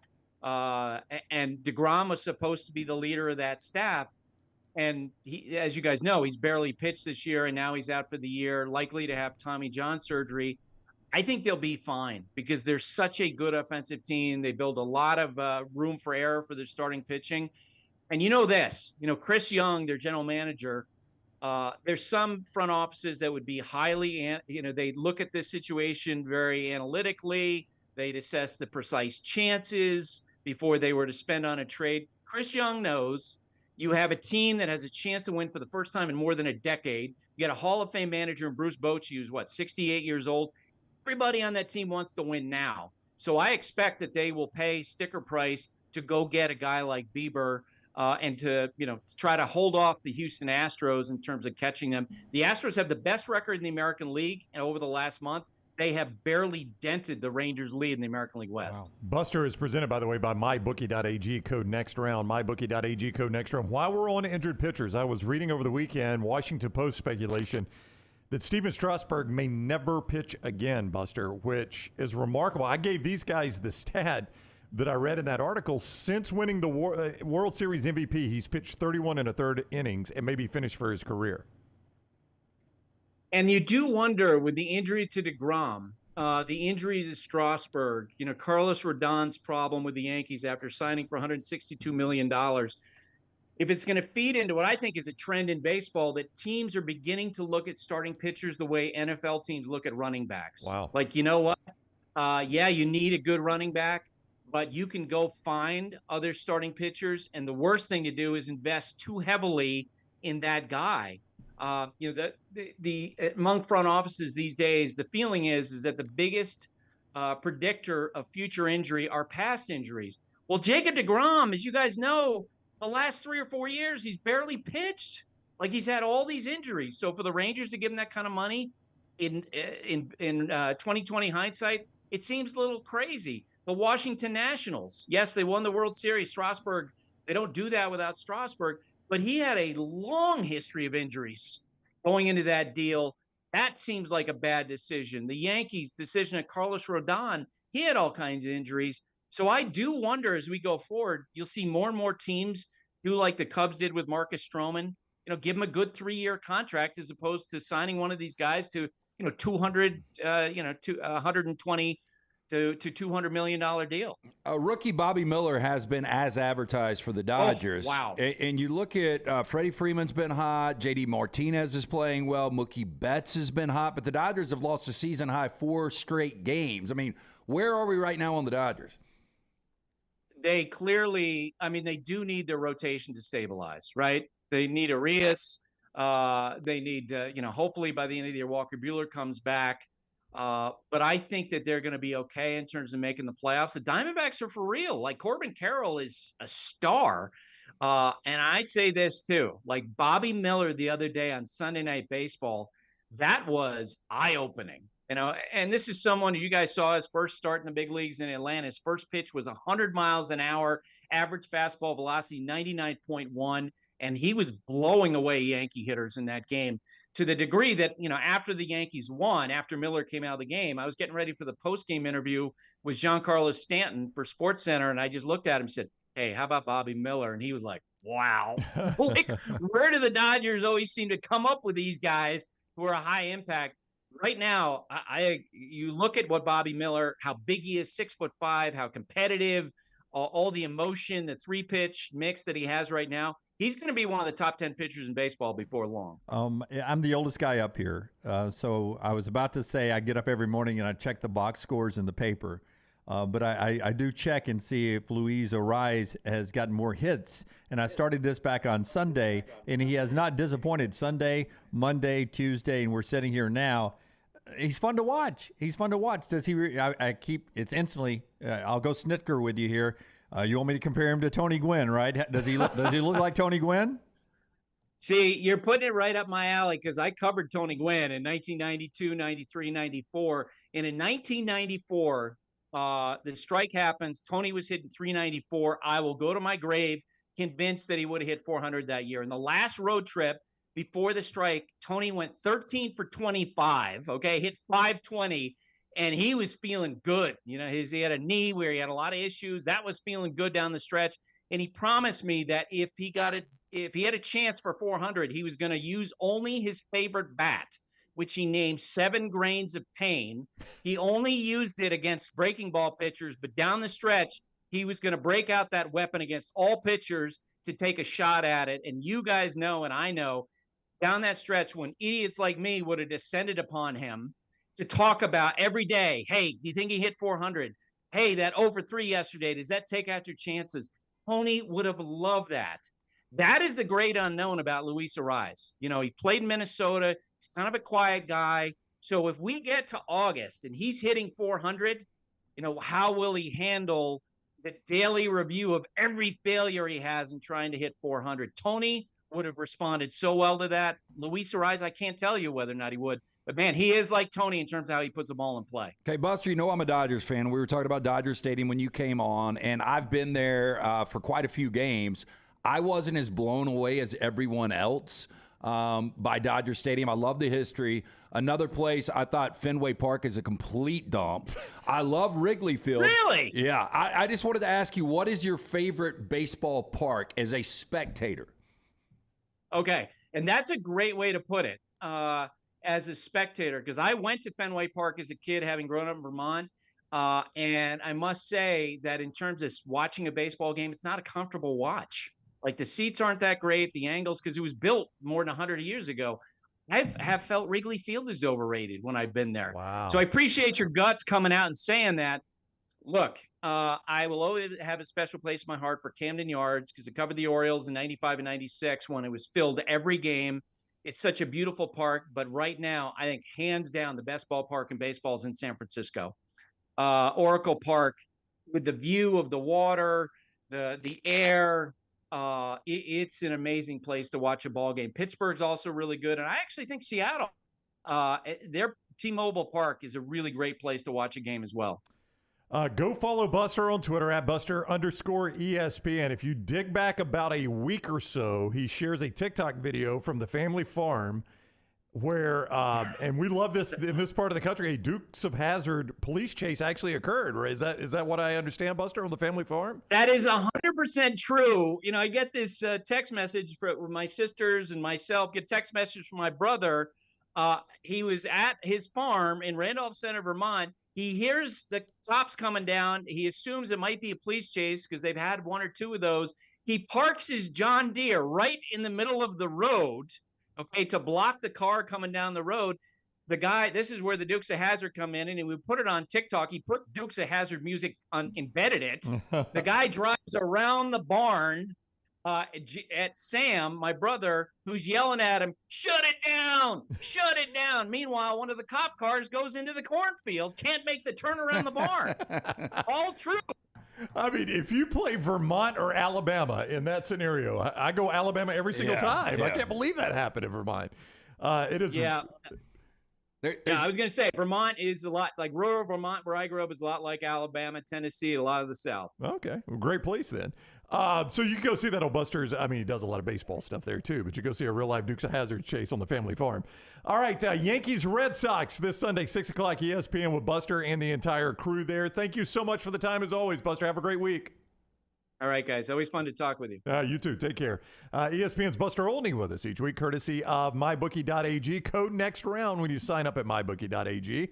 And that makes you eligible for that sign-on bonus up to $1,000 at MyBookie.ag. Bet anything, anytime, anywhere. MyBookie.ag, code next round. Like all of our guests, Buster appeared on the JohnstonRVCenter.com hotline. And last night we were out at Odie's for trivia night last night. What was the question, LT? What came first, Prince or one of my favorite soft drinks, Sprite? Boy, I tell you what, I got a cooler full of Sprite and Sprite Zero. I got to go Prince. He was 60-something years old. Yeah, I'm gonna go. Yeah. I'm gonna go. I personally think Sprite was a '60s introduction because it just seems very '60s originally. You know, those colors were bright. They were the new Oakland Athletics look. You know, the lemon, the mix of the lime and the lemon. I'm gonna go '60s Prince, slightly older. I'm going to say 64 for Prince, 66 for Sprite. So I told you guys yesterday Prince turned 65, so he was born in 58. Yep. Okay. Sprite came out in 1961. Yeah. How about that, Jim? You're pretty close to those. One of the things you learn at Odie's Team Trivia, we do it every single Wednesday night. Come join us. But outside of that, if you're just looking for a great lunch or dinner, stop in. Rodney Davis has been doing that great food for over 30 years. Ice cold beer buckets, inside or outside on that great patio. Go see Will Haver and that great staff. It's a Birmingham institution. Odie's Tavern, Crestline Village. I'm watching the 81 NFC Championship game, which I watched as a kid. I watched live. Yeah, and now I say watching from the couch is better. I think probably going to the game was better back then. Because of the low definition and the not widescreen? Yeah, the camera angles, not the widespread. The announcers were too, just boring. First off, I forget sometimes that the white hat, as we know it now, used to wear a black hat in the NFL. That's right. He was the villain. He was literally the villain back then. I think the camera angles are as good. The quality of the camera is not as good. I think the camera work is better back then than it is on most games now. But I understand. Yeah. You think the camera works better back then? Yeah, because they were oftentimes done by professionals who had done it for a living. And now you have to remember they're working with the technology they had in 1981. But I do. I mean, a lot of times, just watch the Clemson, Tennessee regional baseball game on a big controversial play at first base, and you have no good angle anywhere. If you're watching that broadcast, basically you got the high 11. Everybody that was on the field. I've been watching this since it came on the NFL Network on one of our screens there. And my other takeaway is Candlestick Park was a dump. Oh, yeah. I mean, what a dump that place was. It was always confusing to me down at the right side of the television screen at that end zone. Yeah. That obstructed view section. Yeah, the pull-out seats blocked it, yeah. Blocked it, so those seats were always empty. You had some spillover in there, and I was always like, man, they got all those empty seats there, man. I know. But they couldn't see the field. Yeah, you couldn't see crap. Yeah, but occasionally there were people that were sitting over there just to be inside the stadium there and I guess see the touchdowns at that end. That's on the NFL Network right now, 1981. I love watching old games this time of year. It cranks me up for the football season that's coming up. Show being brought to you in part by our friends at Wayne's as well. I'll tell you more about Wayne's in just a second. I did want to mention one other baseball point. We do have that stake bet going, by the way, Tampa Bay and Minnesota. Did you watch any of the top of the first? I did. I mean, all 5 balls were hit extremely hard.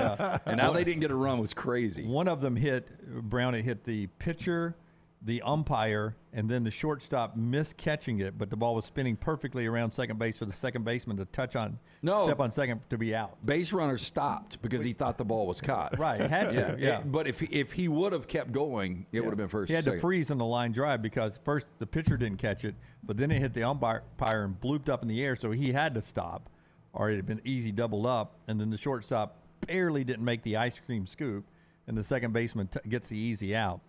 We're watching that now, but we were talking about the Braves, and you heard Buster say there what a nice guy Charlie Morton is, and that there's no way he intentionally threw at Pete Alonso.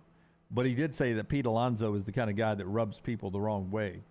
But doesn't mean anything by it necessarily. It's just that's who he is. He's brash, yeah. But it is crazy to see how that fired up the Braves in that game to where at the end of the game when Pete struck out, the Braves dugout was giving it back to Pete. Yeah. And then last night he gets hurt when Charlie forces one inside, not intentional, according to Buster, according to Charlie.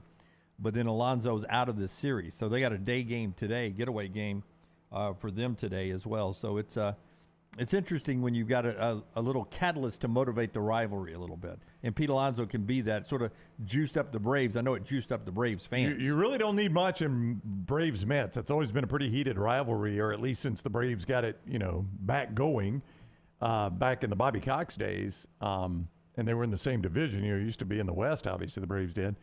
But the Mets are always going to be the Mets. I mean, it seems like the Mets always have that roster and that payroll that you're like, oh, they're gonna contend, and they're always where they are right now. It feels like. Yeah, but the Braves just dominate them. I mean, they do. They own the Mets. They're 55-36 since 2018, and they've won 10 of the last 12. Yeah. So 19 games above 500 against them. Crazy. Yeah. Wayne's celebrating 50 years right now, and we're celebrating with our friends at Wayne's. Right now is a great time to sign up for Wayne's lawn care service throughout the summer. It's a wonderful thing to keep you around. There's some things you need to do in the off season to treat your lawn to make sure it's ready to go for the growing season where we're in now. Mosquito protection. I wouldn't go outside without it, like an old MasterCard commercial. I wouldn't leave home without the mosquito protection in the backyard. It makes your summer nights and afternoons fantastic. Pest control termite protection has been around for years. You can save $50 off any of those platforms. Stack them together, save $100, $150. You know the drill. Just use our promo code TNR when you go to callwaynes.com. Callwaynes.com, or literally call them up, 866-WAYNES1. The promo code's TNR. New or existing customers can save when you use our promo code TNR at callwaynes.com, 866-WAYNES1. Rockstar has our 4 downs when we come back. Follow Brownie on Twitter and Instagram at Ryan Brown Live. If renting is putting a dent in your bank account, here's your sign from the universe that it's time to buy a new home. And who better to help you through the ins and outs of home buying than our friends at Mortgage Right. With Mortgage Right, you don't have to worry about becoming a short notice mortgage expert because they do all the heavy lifting for you. They're trusted mortgage professionals, and they'll help you choose the right mortgage option and stand by your side every step of the way. Visit mortgageright.com/TNR to buy before renting runs you dry. That's mortgageright.com/TNR. NMLS 2239, Equal Housing Lender. Hey, Lance Taylor from The Next Round. You've heard me for years talk about our friends at Bromberg's Jewelers, and we welcome you to stop by and see that great customer service at the Mountain Brook and Summit locations. But we'd also love for you to check out their new online shop. They've got plenty to choose from. Great gifts, big and small. Available online, they've got David Yurman, Tudor watches, select diamond and gemstone jewelry, William Henry, seasonal and favorite giftware items, and baby